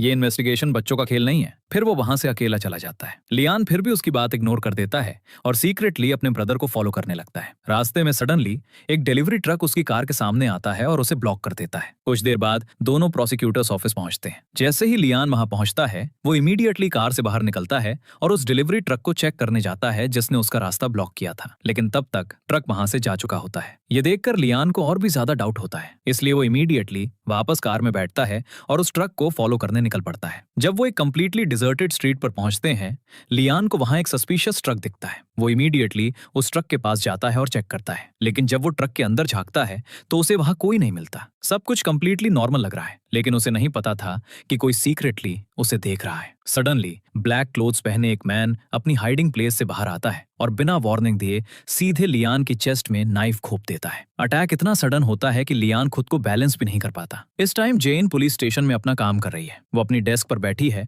तभी सडनली गलती से उसके हाथ से कैंडीज का कैन गिर जाता है और सारी कैंडीज फ्लोर पर बिखर जाती हैं। वहां वूंड होने के बावजूद लियान उस अटैकर का फेस पकड़ लेता है। जैसे ही वो उसका फेस टच करता है, उसकी साइकोमेट्री पावर एक्टिवेट हो जाती है और वो उस मैन की मेमोरीज देखने लगता है। उस विजन में लियान देखता है वो मैन सालों से संगमो को फॉलो कर रहा है। और सिर्फ यही नहीं, वो एक और शॉकिंग चीज देखता है। फिर वो ये भी बताता है, मैंने अपने विजन में देखा कि वो मैन 13 साल पुराने उस अपार्टमेंट फायर इंसिडेंट में भी मौजूद था। लियान और मेमोरीज देखने की ट्राई करता है, लेकिन शायद अटैकर को कुछ फील हो जाता है। वो इमीडिएटली लियान को पुश करता है और वहां से भाग जाता है। थोड़ी ही देर में एक एम्बुलेंस वहां पहुंचती है और लियान को क्विकली हॉस्पिटल ले जाया जाता है। जब जीसू और संगमो को लियान पर हुए अटैक के बारे में पता चलता है तो वो दोनों इमीडिएटली हॉस्पिटल की तरफ दौड़ते हैं। इमरजेंसी रूम ले जाते हुए लियान मुश्किल से बोल पाता है। वो अपने ब्रदर संगमो को बताता है, ब्रदर, वो ब्लैक क्लोथ्स वाला मैन ना सालों से मुझे फॉलो कर रहा है। फिर वो ये भी बताता है, मैंने अपने विजन में देखा कि वो मैन 13 साल पुराने उस अपार्टमेंट फायर इंसिडेंट में भी मौजूद था। लकीली डॉक्टर्स टाइम पर ट्रीटमेंट करते हैं और लियान की लाइफ बच जाती है। अब वो हॉस्पिटल में रेस्ट करते हुए स्लोली रिकवर कर रहा है। इसके बाद संगमो और जीसू एक और लीड चेक करने मॉर्चुरी पहुंचते हैं, जहां सुयोन उनका वेट कर रही है। सुयोन उन्हें बताती है, वो सूटकेस वाली फीमेल बॉडी के बारे में एक शॉकिंग इन्फॉर्मेशन मिली है। जैसे ही वो सच बताती है, संगमो और जीसू दोनों शॉक हो जाते हैं, क्योंकि ये रिवील होता है सूटकेस में मिली वो वुमन कोई और नहीं बल्कि वही नर्स विटनेस है जिसे हम लोग बहुत टाइम से ढूंढ रहे थे। लेकिन शौक यहीं खत्म नहीं होता। सुयोन उन्हें बताती है, ऑटोप्सी रिपोर्ट के अकॉर्डिंग वो नर्स विटनेस तो 5 साल पहले ही मर चुकी थी। ये सुनकर जीसू कंप्लीटली कंफ्यूज हो जाती है। वो सोचने लगती है, अगर असली नर्स 5 साल पहले ही मर गई थी तो फिर लियान ने अपने विजन में किस वुमन को देखा था। वहां हॉस्पिटल में लियान अपने रूम में अकेला रेस्ट कर रहा है। तभी उसे कॉरिडोर में किसी के फुटस्टेप सुनाई देते हैं जो उसके रूम की तरफ आ रहे हैं। लियान सोचता है शायद संगमो ब्रदर आए हैं, इसलिए वो एक छोटा प्रैंक प्ले करने का प्लान बनाता है। जैसे ही वो पर्सन रूम में एंटर करता है, लियान इमीडिएटली उठता है और उन्हें कर्टन से लपेट लेता है और जोकिंग मैनर में कहता है जैसे वो अपने ब्रदर को सरप्राइज कर रहा हो। लेकिन अगले ही सेकंड उसे रियलाइज होता है ये संगमो नहीं है, कर्टन के अंदर वाली पर्सन जैन है। ये देखकर लियान का फेस रेड हो जाता है और वो थोड़ा ऑकवर्ड हो जाता है। दोनों थोड़ा एम्बैरस फील करते हैं। उसके बाद दोनों हॉस्पिटल बेड पर बैठते हैं और बात करते हैं। जैन सॉफ्टली बताती है, जब मुझे तुम्हारे अटैक के बारे में पता चला ना तो मेरी तो जान ही निकल गई थी। और शायद इसी वजह से वो फाइनली डिसाइड करती है मैं तुम्हारी साइकोमेट्री एबिलिटी को इम्प्रूव करने में पूरी हेल्प करूंगी। कुछ देर बात करने के बाद जैन घर जाने का डिसाइड करती है। लियान उसे हॉस्पिटल बिल्डिंग के बाहर ड्रॉप करने आता है। जब लियान अपने रूम में वापस आता है, उसकी नजर उस कर्टन पर पड़ती है जिससे उसने पहले जैन को लपेटा था। क्यूरियोसिटी में वो उस कर्टन को टच करता है और इमीडिएटली उसकी साइकोमेट्री एक्टिवेट हो जाती है। विजन में वो देखता है जब मैंने जैन को हक किया तो जैन एक्चुअली ब्लश कर रही थी। ये देखकर लियान खुद भी थोड़ा स्माइल करता है। वहां जैन बस स्टॉप पर खड़ी बस का वेट कर रही है। तभी एक कार आती है और उसके सामने रुकती है। कार का विंडो नीचे होता है और अंदर सोंगमो बैठा है। वो कैजुअली ऑफर करता है कि अगर वो चाहे तो वो जैन को घर ड्रॉप कर सकता है। थोड़ा सोचने के बाद जैन वो ऑफर एक्सेप्ट कर लेती है। लेकिन घर जाने से पहले सोंगमो उसे अपने ऑफिस ले जाता है। अपने रूम में जाकर वो जैन को एक जर्नल बुक देता है। ये वो डायरी है जिसमें उसने लियान की साइकोमेट्री एबिलिटी की डेवलपमेंट के बारे में सारी ऑब्जर्वेशंस लिखी हैं। क्योंकि अब जैन लियान को ट्रेन करने वाली है, इसलिए संगमो वो बुक उसे दे देता है। अगले दिन जैन एक और इम्पोर्टेंट प्लेस पे जाती है। वो अपने फादर से मिलने प्रिशन पहुंचती है। जैन के फादर इतने टाइम बाद अपनी डॉटर को देखकर बहुत हैप्पी हो जाते हैं। लेकिन जैसे ही जैन उन्हें बताती है, पापा मैं 13 साल पुराने उस अपार्टमेंट फायर इंसिडेंट के असली कल्प्रिट को ढूंढने जा रही हूँ, उनके एक्सप्रेशन इमीडिएटली चेंज हो जाते हैं। एंगर और टेंशन में वो उसे मना करने लगते हैं। वो कहते हैं पागल हो गई हो क्या? अगर तुम ये इन्वेस्टिगेशन कंटिन्यू करोगी तो तुम्हारे साथ कुछ भी बुरा हो सकता है। अपनी डॉटर को बचाने के लिए वो एक शॉकिंग चीज कहते हैं। वो खड़े होते हैं और इंसिस्ट करते हैं, मैंने ही उस अपार्टमेंट बिल्डिंग में आग लगाई थी, समझी तुम? लेकिन जैन उनकी बातों पर बिल्कुल बिलीव नहीं करती। वो जानती है मेरे फादर सिर्फ मुझे प्रोटेक्ट करने के लिए झूठ बोल रहे हैं। कुछ दिनों बाद लियान कंप्लीटली रिकवर हो जाता है और फाइनली हॉस्पिटल से डिस्चार्ज हो जाता है। देबोंग उसे पिक करने हॉस्पिटल आता है और दोनों एक साथ कहीं जाते हैं। और जब वो अपनी डेस्टिनेशन पहुंचते हैं तो ये रिवील होता है कि वो प्लेस जैन का वर्क प्लेस है। जैन उन्हें देखती है और कहती है चलो अब टाइम आ गया है।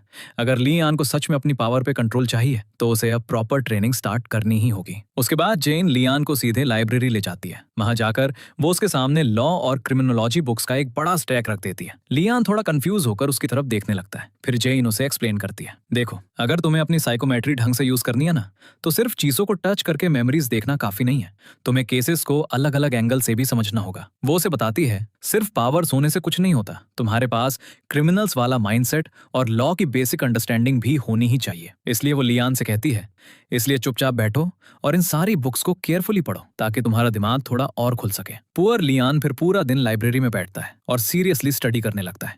इतनी स्टडी करते करते फाइनली उसे नींद आ जाती है और वो बुक्स के बीच ही सो जाता है। कुछ देर बाद उसका फोन लाउडली बजने लगता है और उसकी नींद टूट जाती है। फोन पिक करके उसे पता चलता है कि कॉल जीसू की है। जीसू से बताती है लियान जल्दी से मोटोरियम आ जाओ, मुझे इस बॉडी डंपिंग केस में तुम्हारी हेल्प चाहिए। कुछ देर बाद लियान और जैन दोनों एक साथ मॉर्चुरी पहुंचते हैं। वहां जीसू उन्हें सूटकेस में मिली नर्स विटनेस की डेड बॉडी दिखाती है। लियान इमीडिएटली आगे बढ़ता है और अपनी साइकोमेट्री यूज करने के लिए उस बॉडी को टच करने ही वाला होता है, लेकिन तभी जैन उसे रोक देती है। वो कामली एक्सप्लेन करती है, रुको, इस वुमन का बैकग्राउंड जाने बिना अगर लियान ने इसकी मेमोरी देखने की ट्राई की ना तो पक्का इसे कोई गलत या आधा अधूरा विजन मिलेगा। इसी रीजन से वो सजेस्ट करती है पहले उस केस की सारी फाइल्स और डॉक्यूमेंट्स देखी जानी चाहिए। जैन फिर जीसू से कहती है, जीसू आप एक काम करो, ऑफिस से इस केस के सारे डॉक्यूमेंट्स ले आओ। जीसू इमीडिएटली डॉक्यूमेंट्स लाने के लिए ऑफिस की तरफ निकल पड़ती है। जब वो एलिवेटर में एंटर करती है वो सोंगमो से मिलती है। जीसू कैजुअली उसे बताती है, तुम्हें पता है अभी लियान और जैन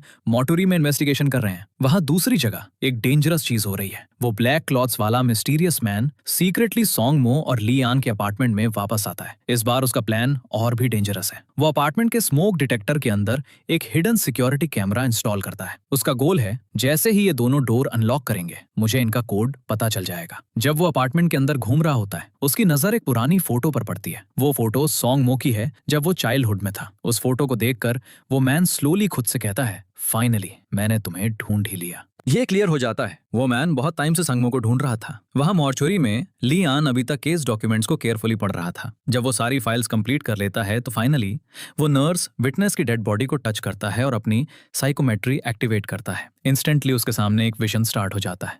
उस विजन में वो देखता है एक एल्डरली वुमन ग्राउंड पर अनकॉन्शियस पड़ी है। उसके आसपास ब्लैक क्लॉथ्स पहने 3 मेन खड़े हैं। तभी एक और मैन उनकी तरफ बढ़ता है और उसके हाथ में एक हैमर है। अगले ही सेकंड वो मैन बिना किसी मेसी के उस पुअर एल्डरली वुमन पर हैमर से अटैक कर देता है। ये सीन देखकर लियान का हार्ट कांप जाता है। शॉक में वो इमीडिएटली अपनी आईज खोलता है। उसे सडनली याद आता है कि विजन में हैमर से अटैक करने वाले मैन को उसने पहले कहीं देखा है। वो क्विकली केस डॉक्यूमेंट्स फिर से चेक करता है और फिर उसे पता चलता है वो मैन कोई और नहीं बल्कि वही विटनेस है जिसकी संगमो ने इंटरोगेशन की थी। उस मैन का नाम गैप योंग है। फिर जीसू लियान को एक और शॉकिंग इन्फॉर्मेशन देती है। वो बताती है लियान, गैप योंग का मर्डर हो गया है। और पता है सबसे बड़ी बात क्या है? ये तब हुआ जब संगमो उससे मिलने वाला था। ये सब सुनकर लियांग का माइंड ओवरलोड हो जाता है। सडनली उसे एक बहुत शार्प पेन फील होता है और वो वहीं ग्राउंड पर गिर जाता है। ये देखकर जीसू और जेन दोनों स्केयर हो जाती हैं। वो इमीडिएटली लियान को सपोर्ट करने की ट्राई करती हैं और तभी रूम का डोर खुलता है। संगमो अंदर एंटर करता है लेकिन सामने का सीन देखकर वो भी कंप्लीटली शॉक रह जाता है। वहां प्रिजन में अपनी सेल के अंदर जेन के फादर क्वाइटली विंडो की तरफ देख रहे हैं। उनका फेस कंप्लीटली सैड है। वो कल की बात याद कर रहे हैं जब उन्होंने गुस्से में अपनी डॉटर पर शाउट किया था। अब उन्हें उस बात को लेकर बहुत गिल्ट फील हो रहा है। कुछ देर बाद वो स्लोली उठते हैं और बाथरूम की तरफ जाते हैं। उनके माइंड में एक बहुत डार्क डिसीजन चल रहा है। वहां मॉर्टरी में लियां स्लोली कॉन्शियसनेस रीगेन करता है। जीसू और जेन दोनों उसके पास खड़े हैं। ऐसा लगता है कि नर्स विटनेस की बॉडी पर साइकोमेट्री यूज करते हुए लियान ने अपनी बहुत सारी एनर्जी लूज कर दी थी। अब तक मिले सारे क्लूज को कंबाइन करके वो एक कंक्लूजन पर पहुंचते हैं। वो सोचते हैं किसी ने गैप योंग को ऑर्डर दिया था असली नर्स विटनेस को मार दो ताकि उसकी जगह एक फेक नर्स हॉस्पिटल में आराम से घुस सके। केस और कॉम्प्लिकेटेड हो रहा था, इसलिए वो डिसाइड करते हैं हम आज रात के लिए इन्वेस्टिगेशन को यहीं रोकते हैं और कल फ्रेश माइंड के साथ फिर से शुरू करेंगे। कुछ देर बाद लियान और जेन रोड के किनारे खड़े होकर टैक्सी का वेट कर रहे हैं। तभी सडनली जेन का फोन बजता है। कॉल प्रिजन से है। जैसे ही जेन कॉल रिसीव करती है उसका फेस सडनली फ्रीज हो जाता है। दूसरी तरफ से न्यूज सुनकर वो बिल्कुल कुछ बोलने के अनेबल हो जाती है। उसे बताया जाता है जेन, तुम्हारे पापा ने अपनी जान लेने की कोशिश की है। ये सुनकर जेन का माइंड कंप्लीटली ब्लैंक हो जाता है। कुछ ही सेकंड्स में उसे पैनिक अटैक आने लगता है। लिया बस समझ नहीं पाता कि उसे उस मोमेंट क्या करना चाहिए। वो बस क्विकली अपनी जैकेट जेन के शोल्डर्स पर डालता है और उसे टाइटली हग करता है ताकि वो थोड़ी काम डाउन हो सके। उसके बाद दोनों इमीडिएटली उस हॉस्पिटल की तरफ निकल पड़ते हैं जहां जेन के फादर को एडमिट किया गया है। टैक्सी के अंदर भी जेन क्वाइटली बैठी है और अभी भी खुद को लियान की जैकेट में रैप करके रखती है। जब वो हॉस्पिटल पहुंचते हैं जेन लियान को जैकेट वापस दे देती है। फिर वो स्लोली कहती है मैं पापा से अकेले मिलना चाहती हूँ। लियान बस अपना हेड नॉड करता है और उसकी बात से अग्री करता है। जेन फिर अपने फादर के रूम में एंटर करती है। वहां वो देखती है कि उसके फादर एक वीक कंडीशन में बेड पर लेटे हैं। ये पता चलता है उनका सुसाइड अटेम्प्ट फेल हो गया था और डॉक्टर्स ने उन्हें टाइम पे बचा लिया। जब उनकी नजर जेन पर पड़ती है वो स्लोली उनसे कहते हैं तुम जाओ यहाँ से, लेकिन जेन उनकी बात नहीं सुनती। वो आगे बढ़ती है, उनका हाथ पकड़ती है और इमोशनल वॉइस में कहती है पापा प्लीज आपको हिम्मत रखनी होगी। फिर वो उनसे प्रॉमिस करती है मैं पूरी दुनिया के सामने प्रूव करके रहूंगी कि आप बेगुनाह हैं। अपने फादर से मिलने के बाद जेन बाहर आती है जहां लियान उसका वेट कर रहा है। वो उससे कहती है चलो अब घर चलते हैं। उस रात जेन के माइंड में बहुत सी चीजें चल रही। वहां लियाम भी फाइनली अपने अपार्टमेंट पहुंच जाता है। जैसे ही वो डोर लॉक को टच करता है उसकी साइकोमेट्री एक्टिवेट हो जाती है। उसे एक विजन दिखाई देता है। उस विजन में वो उसी ब्लैक क्लॉथ्स वाले मैन को देखता है जिसने उसे नाइफ मारा था। वो देखता है अरे ये आदमी सीक्रेटली मेरे घर में क्या कर रहा है। ये देखकर लियान इमीडिएटली अलर्ट हो जाता है। वो स्लोली अपार्टमेंट के अंदर एंटर करता है और हर जगह केयरफुली चेक करने लगता है। उसके माइंड में सिर्फ एक ही क्वेश्चन घूम रहा है, वो आदमी मेरे घर में आया क्यों था। लिया एक एक करके हर रूम चेक करता है, यहाँ तक कि सॉन्ग मो का रूम भी, लेकिन उसे वहां कोई नहीं मिलता। कंफ्यूज होकर वो नीचे जाता है। सिक्योरिटी गार्ड से बात करता है और पूछता है अंकल क्या किसी ने हमारे अपार्टमेंट में जबरदस्ती घुसने की कोशिश की थी। गार्ड थोड़ा एम्बैरेस्ड हो जाता है और कहता है मुझे कुछ नहीं पता बेटा। इसी रीजन से लिया और सॉन्गमो उससे कहते हैं ठीक है आप हमें अपार्टमेंट के बाहर की सीसीटीवी फुटेज दिखाओ। गार्ड फुटेज चेक करता है लेकिन यहाँ एक और प्रॉब्लम सामने आती है। पता चलता है उनके अपार्टमेंट के सामने लगा सिक्योरिटी कैमरा खराब हो गया है। अब सिचुएशन और भी सस्पिशियस लगने लगती है। दोनों वापस अपार्टमेंट में जाते हैं और केयरफुली चेक करते हैं क्या कुछ चोरी हुआ है। और फिर उन्हें एक स्ट्रेंज चीज पता चलती है। अपार्टमेंट में सब कुछ अपनी जगह पर है, सिर्फ एक चीज मिसिंग है। वो सॉन्गमो और उसकी मदर की एक पुरानी फोटो है। अपार्टमेंट में वापस आने के बाद सॉन्गमो का बिहेवियर थोड़ा सीरियस हो जाता है। वो लियान से कहता है यहाँ बैठ जाओ, जैसे उसे कोई इंपॉर्टेंट मैटर शेयर करना हो। कुछ देर क्वाइट रहने के बाद वो फाइनली कहता है लियान मैं बहुत टाइम से साउथ कोरिया छोड़कर कहीं और शिफ्ट होने का सोच रहा हूँ। लियान सरप्राइज होकर पूछता है, अरे लेकिन इतनी अचानक क्यों? सॉन्ग मो डायरेक्ट आंसर नहीं देता, लेकिन इतना जरूर कहता है, एक आदमी कई सालों से मेरे पीछे पड़ा है। वो उस मैन का नाम नहीं बताता, ना ही एक्सप्लेन करता है वो मैन मुझे क्यों ढूंढ रहा है। वो बस एक कोल्ड वॉइस में कहता है, मैं उससे इतना डरता था कि अगर वो मुझे आज मिल गया ना तो शायद मैं खुद उसे जान से मार दूंगा। वहां एक पुराने अबैंडन्ड वेयर हाउस के अंदर एक मिडिल एज्ड मैन बैठा है। उसने ब्लैक क्लोथ्स और एक ब्लैक कैप पहनी हुई है। उसके हाथ में एक फोटो है। उस फोटो में सॉन्ग मो और उसकी मदर दिख रहे हैं। वो मैन क्वाइटली उस फोटो को घूर रहा है, जैसे पुरानी मेमोरीज में खो गया हो। मीनवाइल पुलिस स्टेशन में जीसू जेन से मिलने आती है। वो जेन को बताती है, सॉन्ग मो ने मुझे तुम्हारे पापा के बारे में सब कुछ बता दिया है। ये सुनकर जेन स्लोली 13 साल पुरानी स्टोरी बताने लगती है। वो बताती है, उस टाइम मेरे पापा एक पुलिस ऑफिसर थे और वो अपार्टमेंट फायर इंसिडेंट की इन्वेस्टिगेशन कर रहे थे। लेकिन समहाउ सिचुएशन ऐसी बन गई कि इन्वेस्टिगेट करते हुए एक्यूजेशंस उन पर आ गया। पुलिस को उनकी जैकेट पर विक्टिम का ब्लड मिला था और इसी वजह से सबने सोचा कि फायर इंसिडेंट के पीछे वो ही रिस्पॉन्सिबल है। जेन जीसू से कहती है, मैं इस सच को पूरी दुनिया के सामने लाकर रहूंगी। इसी रीजन से उसने एक प्लान बनाया है। मैं लिया की साइकोमेट्री एबिलिटी यूज करके सच तक पहुंचने की कोशिश करूंगी। माँ घर पर लियन नोटिस करता है कि संगमो कोई मेडिसिन ले रहा है। वो कैजुअली पूछता है, ब्रदर ये कौन सी मेडिसिन खा रहे हो आप? संगमो एक सिंपल आंसर देता है, कुछ नहीं, बस हेडेक के लिए एस्पिरिन है। उसके बाद वो ऑफिस जाने के लिए अपार्टमेंट से निकलता है।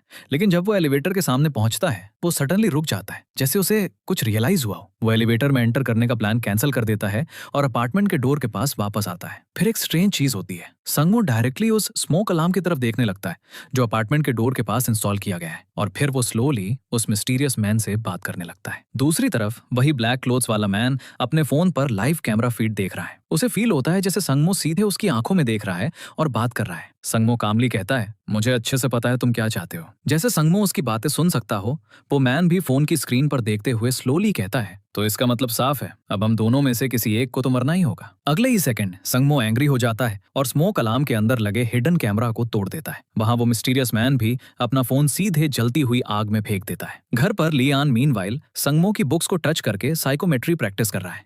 वो अपनी एबिलिटी को और भी स्ट्रॉन्गर बनाने के लिए ट्रेनिंग कर रहा है। तभी उसका फोन बजता है। कॉल जेन की है। वो कहती है, लियान मैं तुम्हारे अपार्टमेंट में आ रही हूँ। ये सुनकर लियन इमीडिएटली पैनिक मोड में चला जाता है। वो क्विकली घर के अंदर क्लीनिंग शुरू कर देता है, जैसे कोई गेस्ट नहीं बल्कि एक इंस्पेक्टर आने वाला हो। कुछ देर बाद जेन अपार्टमेंट पहुंचती है। इनिशियली वो थोड़ा ऑकवर्ड फील करती है, लेकिन जैसे ही वो लिया के डॉग से मिलती है वो उसके साथ खेलने लगती है और एटमॉस्फेयर थोड़ा कंफर्टेबल हो जाता है। इसके बाद लियान सीरियस होते हुए उसे उस मैन के बारे में बताता है जिसने उसे स्टैब किया था। वो जेन को बताता है, यार वही आदमी एक दिन छुपकर मेरे घर में भी घुसा था। और लियान बिलीव करता है वो मैन पक्का संगमो का कोई पुराना दुश्मन है। लियान कहता है, मुझे लगता है उन दोनों के बीच ऐसी दुश्मनी है कि वो एक दूसरे की जान लेने के लिए भी तैयार हैं। वहां संगमो भी क्वाइटली नहीं बैठा है। वो फाइनली उस मिस्टीरियस मैन की हाइडिंग प्लेस पर पहुंच जाता है। वो प्लेस वही अबैंडन्ड वेयरहाउस है। वहां सर्च करते हुए उसे एक बर्न्ड फोन मिलता है। संगमो इमीडिएटली उस फोन को डिजिटल फोरेंसिक्स टीम को भेजता है और उनसे कहता है, इस फोन का सारा डेटा रिकवर करने की कोशिश करो। कुछ टाइम बाद फोरेंसिक्स टीम उसे कॉल बैक करती है। वो बताते हैं, सर हमने सक्सेसफुली फोन का सारा डेटा रिस्टोर कर लिया है। और फिर वो सारी रिकवर्ड फाइल्स संगमो को भेज देते हैं। तब उसे पता चलता है कि उनमें से कई फोटोज उसी की हैं, जैसे कोई लंबे टाइम से सीक्रेटली उसे फॉलो कर रहा हो। लेकिन जैसे ही वो फोटोज को आगे स्क्रॉल करता है उसके हाथ स्लाइटली कांपने लगते हैं, क्योंकि उन फोटोज में जेइन की पिक्चर्स भी हैं। ये देखकर संगमो समझ जाता है, शिट, उस आदमी ने अब जेइन को अपना अगला टारगेट बना लिया है। वहां पुलिस स्टेशन में जेन के सीनियर ऑफिसर डे नाम नोटिस करते हैं कि बिल्डिंग के एक सिक्योरिटी कैमरा में कुछ प्रॉब्लम है। इसलिए वो जेन को साथ लेते हैं, बाहर जाते हैं और कैमरा चेक करने लगते हैं। कैमरा इंस्पेक्ट करने के बाद जेन बिल्डिंग के अंदर वापस आती है। तभी उसकी नजर एक स्ट्रेंज सीन पर पड़ती है। वहां विमेन का एक ग्रुप एक मैन के आसपास खड़ा है और उसके आर्टिस्टिक स्किल्स देखकर काफी इंप्रेस दिख रहा है। जेन भी थोड़ी क्यूरियोसिटी के साथ उस मैन को देखती है, लेकिन उसे नहीं पता था वो मैन कोई और नहीं बल्कि वही मिस्टीरियस ब्लैक क्लोथ्स वाला मैन है जिसने ली आन को स्टैब किया था और जो इतने सालों से संगमो को फॉलो कर रहा था। उस मैन का नाम ग्यून ते है। वहां घर पर ली आन फिर से साइकोमेट्री प्रैक्टिस कर रहा है। इस बार वो सॉन्ग मो की एक बुक टच करता है ताकि उसे एक विजन मिल सके। कुछ सेकंड्स बाद उसकी एबिलिटी एक्टिवेट हो जाती है। विजन में वो एक छोटे संगमो को देखता है जो अपनी मदर के साथ बैठकर स्टडी कर रहा है। उस टाइम छोटा संगमो अपनी मदर से एक स्ट्रेंज क्वेश्चन पूछता है। वो पूछता है, मॉम ये दर्द का मतलब क्या होता है? उसकी मदर थोड़ी सरप्राइज हो जाती हैं, फिर उसे पेन का मीनिंग एक्सप्लेन करने लगती हैं। ये सीन देखकर ली आन थोड़ा कंफ्यूज हो जाता है। वो सोचने लगता है आखिर संग मो को दर्द का मतलब क्यों पूछना पड़ा, क्या उसे बिल्कुल भी दर्द फील नहीं होता। ये थॉट ली आन को और भी क्यूरियस बना देता है। इसके बाद ली आन डिसाइड करता है कि वो पुलिस स्टेशन जाएगा और जेन से बात करेगा। जब वो वहां पहुंचता है तो उसका सामना एक मैन से होता है जो कैजुअली उसके पास से गुजरता है और चला जाता है। ली आन उस पर ज्यादा अटेंशन नहीं देता। उसे एब्सोल्युटली कोई आइडिया नहीं है कि ये वही मैन है जिसने उसे स्टैब किया था, क्योंकि उस टाइम अटैकर ने मास्क पहना हुआ था। इसके बाद लियान और जेन कुछ देर बात करने के लिए पास के प्लेग्राउंड में जाते हैं। दोनों स्विंग्स पर बैठते हैं और कंफर्टेबली बात करने लगते हैं। लियान उसे बताता है कि आज अपनी साइकोमेट्री ट्रेनिंग के दौरान उसने क्या विजन देखा। वो जेन को छोटे सॉन्ग मो वाले सीन के बारे में भी बताता है, जहां उसने अपनी मदर से पेन का मीनिंग पूछा था। लियान थोड़ा फ्रस्ट्रेट होते हुए कहता है, यार मुझे पक्का फील होता है कि संग मो अभी भी मुझसे बहुत कुछ छुपा रहा है। उसे फील होता है मेरे ब्रदर की लाइफ में अभी भी कई अननोन चीजें हैं। तभी लियान की नजर जेन के शूलेस पर पड़ती है जो खुल गया है। वो नेचुरली उसे बांधने के लिए नीचे झुकता है, लेकिन जेन इमीडिएटली अपना फुट पीछे खींच लेती है, जैसे वो अपना पास छुपाना चाहती हो। इस वजह से वो थोड़ी सैड हो जाती है। लियान थोड़ा इमोशनल होकर गिरते हुए स्नो फ्लेक्स को टच करता है और एक हाफ जोकिंग टोन में कहता है, दुनिया में शायद स्नो ही अकेली ऐसी चीज है यार जिसे टच करने के लिए मुझे किसी से परमिशन नहीं मांगनी पड़ती। लेकिन उस मोमेंट कुछ अनएक्सपेक्टेड होता है। जेन खुद आगे बढ़ती है और लियान का हाथ पकड़ लेती है। जैसे ही वो टच करते हैं, लिया का साइकोमेट्री ऑटोमेटिकली एक्टिवेट हो जाती है और वो जेन की मेमोरीज देखने लगता है। विजन में वो सारे मोमेंट्स देखने लगता है जो जेन ने उसके साथ स्पेंड किए थे। हर मेमोरी में एक कॉमन चीज है, जेन हर टाइम लियान के बारे में सोच रही है। तब लियान फाइनली समझ जाता है, जेन बहुत टाइम से मेरे लिए फीलिंग्स डेवलप कर रही है। मिशन एंड होने के बाद लियान क्वाइटली अपने नीज पर बैठता है और इस बार जेन का शूलेस बांध देता है और इस बार जेन अपना फुट पीछे नहीं खींचती। लियान सॉफ्टली कहता है, अब तुम्हें अपना पास्ट छुपाने की कोई जरूरत नहीं है, क्योंकि मैं तुम्हें हर हाल में एक्सेप्ट करने के लिए रेडी हूँ। उसके बाद दोनों एक साथ पुलिस स्टेशन वापस चलने लगते हैं, लेकिन उन्हें नहीं पता कि थोड़ी डिस्टेंस पर पार्क्ड एक कार के अंदर से संग मो उन दोनों को देख रहा है। वहां एक कॉफी शॉप में जीसू अपनी बेस्ट फ्रेंड सुयोन के साथ बैठी है। दोनों कैजुअली बात कर रही हैं। इसी दौरान जीसू उसे बताने लगती है कि लियान और संग मो से उसकी पहली मीटिंग कैसे हुई थी। जीसू स्लोली पुरानी बात याद करते हुए बताती है, पता है सुयोन, लियान के फादर और मेरे फादर सिर्फ कॉलीग्स ही नहीं बल्कि बहुत अच्छे दोस्त थे।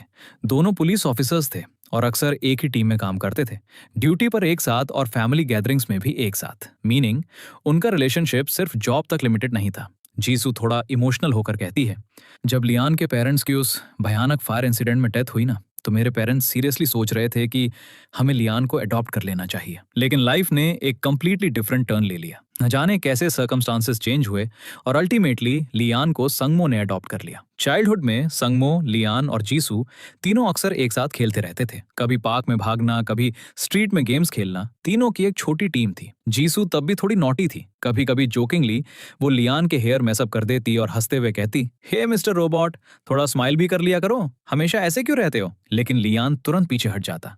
उसे एब्सोल्युटली पसंद नहीं था कि कोई उसे टच करे और वो खुद भी लोगों को टच करने से अवॉइड करता था, जैसे उसे कोई स्ट्रेंज फियर हो। उस टाइम जीसू को एब्सोल्युटली कोई आइडिया नहीं था कि लियान ऐसा बिहेव क्यों करता था। उसे नहीं पता था कि लियान के पास एक डेंजरस और मिस्टीरियस पावर है, साइकोमेट्री, जिससे वो किसी भी ऑब्जेक्ट या पर्सन को टच करके ही उनकी मेमोरीज देख सकता है। वहां सुयोन हॉस्पिटल वापस आती है और सीधे रिकॉर्ड्स रूम में जाकर पुरानी फाइल्स निकालती है।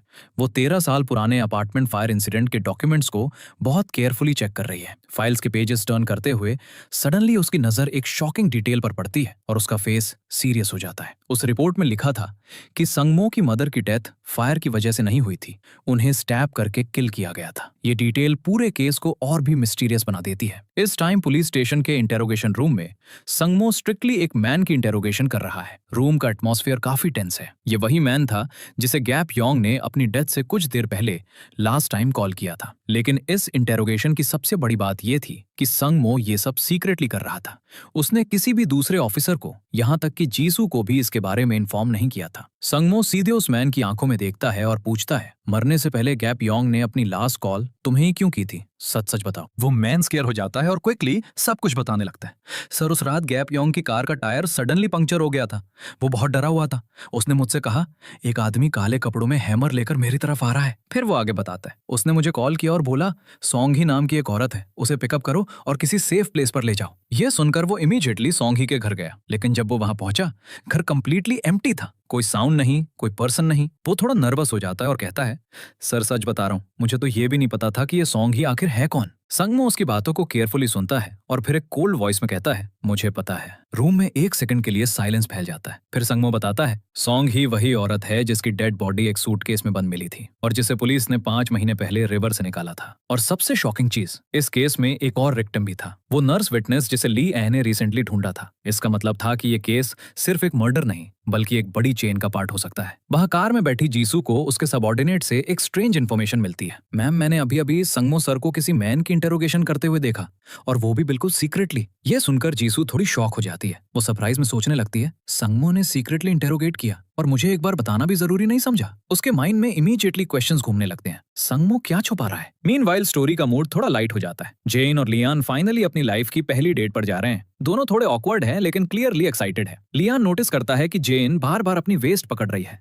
जैसे वहां हर्ट हो रहा हो। वो क्यूरियसली पूछता है, हे तुम ठीक तो हो, बार बार अपनी कमर क्यों पकड़ रही हो। जेन थोड़ा शेय फील करते हुए बताती है, कल जब मैं शावर ले रही थी ना तो मैंने अपनी आंखें एकदम कस के बंद कर ली थी। लियान कंफ्यूज हो जाता है और कहता है, क्या शावर में आंखें बंद करने का क्या लॉजिक है। जेन एम्बेरस्ड होते हुए कहती है, मुझे डर था कि अगर गलती से तुमने मुझे टच कर लिया तो अपनी पावर से तुम मुझे नेकेड देख लोगे। फिर एक ऑकवर्ड फेस बनाते हुए वो कहती है, बस इसी चक्कर में मैं स्लिप हो गई और कमर में चोट लग गई। ये सुनकर लियान अपनी हंसी कंट्रोल नहीं कर पाता। वो जोकिंगली कहता है, वाह ब्रिलियंट, सेफ्टी फर्स्ट, आंखें बंद करना तो बहुत जरूरी था मैडम। उसके बाद दोनों अपनी डेट एंजॉय करने के लिए एक क्यूट सी छोटी सुवेनियर शॉप में जाते हैं। वहां लोग अपने खुद के सुवेनियर्स डिजाइन कर सकते हैं। दोनों मिलकर छोटी छोटी चीजें बनाते हैं, एक दूसरे को टीज करते हैं और काफी देर तक हंसते हुए टाइम स्पेंड करते हैं। पुलिस स्टेशन में जीसू सीधे इंटेरोगेशन रूम में जाती है और वहां रखे लेटेस्ट डॉक्यूमेंट्स चेक करने लगती है। फाइल्स को केयरफुली देखने पर उसे पता चलता है कि उसके सबऑर्डिनेट ने जो बताया था वो एब्सोल्युटली ट्रू था। संगमो ने सच में एक रात सीक्रेटली एक मैन की इंटेरोगेशन की थी और उसे उससे सॉन्ग ही के बारे में कुछ न्यू इन्फॉर्मेशन भी मिली थी। जीसू ये सब सोच ही रही है कि सडनली उसका फोन बजता है। कॉल सुयोन की है। सुयोन एक सीरियस टोन में कहती है, जीसू तुम अभी के अभी मोटोरियम आ सकती हो क्या, मुझे तुम्हें कुछ बहुत इंपॉर्टेंट दिखाना है। कुछ देर बाद जीसू मोटोरियम पहुंचती है। वहां सुयोन उसे एक फोटो और एक स्केच दिखाती है। जीसू उस पिक्चर को केयरफुली देखती है और सुयोन बताती है, ये संगमो की मदर है। फिर सुयोन एक और शॉकिंग चीज कहती है, जरा ध्यान से देखो, क्या तुम्हें नहीं लगता कि इनका फेस उन 2 औरतों से बहुत मिलता जुलता है जिनकी डेड बॉडी सूटकेसेस में मिली थी। जीसू उस फोटो को फिर से देखती है और सच में उसे रिजेम्बलेंस दिखने लगती है। सुयोन स्लोली कहती है, मुझे ऐसा क्यों फील हो रहा है कि कहीं वो बॉडी डंपिंग केसेस संगमो की मदर से रिलेटेड तो नहीं है। वहां इवनिंग तक लिया फाइनली जेन को उसके घर ड्रॉप करने आता है। डेट ओवर हो चुकी है और दोनों गेट के बाहर खड़े हैं। जाते हुए लिया थोड़ा ऑकवर्ड होते हुए उसे एक बैग देता है, ये लो, ये तुम्हारे लिए है। जेन क्यूरियोसिटी से वो बैग लेती है और मुस्कुराते हुए घर के अंदर जाती है। अपने रूम में पहुंचकर वो बैग खोलती है। अंदर एक छोटा सुवेनियर है जो लियान ने खुद बनाया था। जब वो उसे केयरफुली देखती है तो उसकी आईज सडनली रुक जाती हैं। वो एक क्रिसमस ट्री था, एग्जैक्टली उस क्रिसमस ट्री जैसा जो उसके फादर ने चाइल्डहुड में उसे गिफ्ट किया था। लियान को इसके बारे में तब पता चला था जब उसने एक्सीडेंटली जेन की मेमोरी देख ली थी। ये देखकर जेन का हार्ट फुल हो जाता है। वो इमीडिएटली बैग छोड़ती है और घर से बाहर भागकर लियान को पीछे से टाइटली हग कर लेती है। उसकी आंखों में टीयर्स आ जाते हैं। लियान थोड़ा स्माइल करता है और स्लोली अपने हाथ से उसके टीयर्स वाइप करता है। लेकिन जैसे ही वो जेन को टच करता है, सडनली उसकी पावर एक्टिवेट हो जाती है और उसके माइंड में एक विजन फ्लैश होता है। उस विजन में वो जेन को रोते हुए देखता है और गुस्से में वो क्रिसमस ट्री तोड़ देती है जो उसके फादर ने उसे दिया था। फिर अगले मोमेंट लियन देखता है जेन के फादर को पुलिस ऑफिसर्स के साथ कहीं ले जाया जा रहा है और जेन पीछे खड़ी रो रही है। ये देखकर लियन का फेस शॉक से फ्रीज हो जाता है क्योंकि उसने जेन के फादर का फेस पहली बार क्लियरली देखा था और उसे इंस्टेंटली वो फेस याद आ गया। वो मैन जिसने 13 साल पहले अपार्टमेंट बिल्डिंग में आग लगाई थी, वही आग जिसमें लियान के पेरेंट्स की डेथ हुई थी। उस मोमेंट लियान के माइंड में एक और पुरानी मेमोरी फ्लैश होती है। उसे याद आता है जब वो अपने पेरेंट्स के फ्यूनरल के बाद घर वापस आ रहा था। वो बस में बैठा था और उसके साथ अपार्टमेंट के कुछ और लोग थे जो उस फायर इंसिडेंट में सर्वाइव कर गए थे। जब बस सिटी से गुजरी तो एक बिल्डिंग की बड़ी स्क्रीन पर न्यूज चल रही थी। उस न्यूज में ये रिपोर्ट किया जा रहा था कि उस फायर इंसिडेंट के परपेट्रेटर को पुलिस ने पकड़ लिया है। जब छोटा लियान स्क्रीन पर उस मैन का फेस देखता है तो वो कंफ्यूज हो जाता है क्योंकि वो मैन कोई और नहीं बल्कि वही पर्सन था जिसने उस दिन उसे एलिवेटर से बाहर निकलने में हेल्प की थी। प्रेजेंट में ये याद करके लियान को सडनली एक शार्प हेडेक और पैनिक अटैक आने लगता है। उस टाइम संग मो उसके पास आया था और उसे काम डाउन करने की ट्राई की थी। प्रेजेंट में वापस आते हुए जेन पैनिक करते हुए लियान को एक्सप्लेन करने की ट्राई करती है। लियान प्लीज मेरी बात सुनो, मेरे पापा इनोसेंट है, उन्होंने कुछ नहीं किया। लेकिन लियान का एंगर और शॉक इतना ज्यादा है कि वो कुछ भी सुनना नहीं चाहता। वो एक कोल्ड लेकिन एंग्री वॉइस में कहता है, लोग बाहर से तो बहुत अच्छे बनते हैं लेकिन किसी को क्या पता कि अंदर से उनका पास्ट कितना घिनौना है। जेन अभी भी उसे सब कुछ एक्सप्लेन करने की ट्राई करती है लेकिन लियान उसकी बातों को इग्नोर कर देता है और वहां से चला जाता है। जेन उसके पीछे भागती है। उस टाइम भारी बारिश हो रही है। भागते हुए जेन गिर भी जाती है लेकिन लिया मुड़कर देखता तक नहीं है। वहां बारिश में भीगते हुए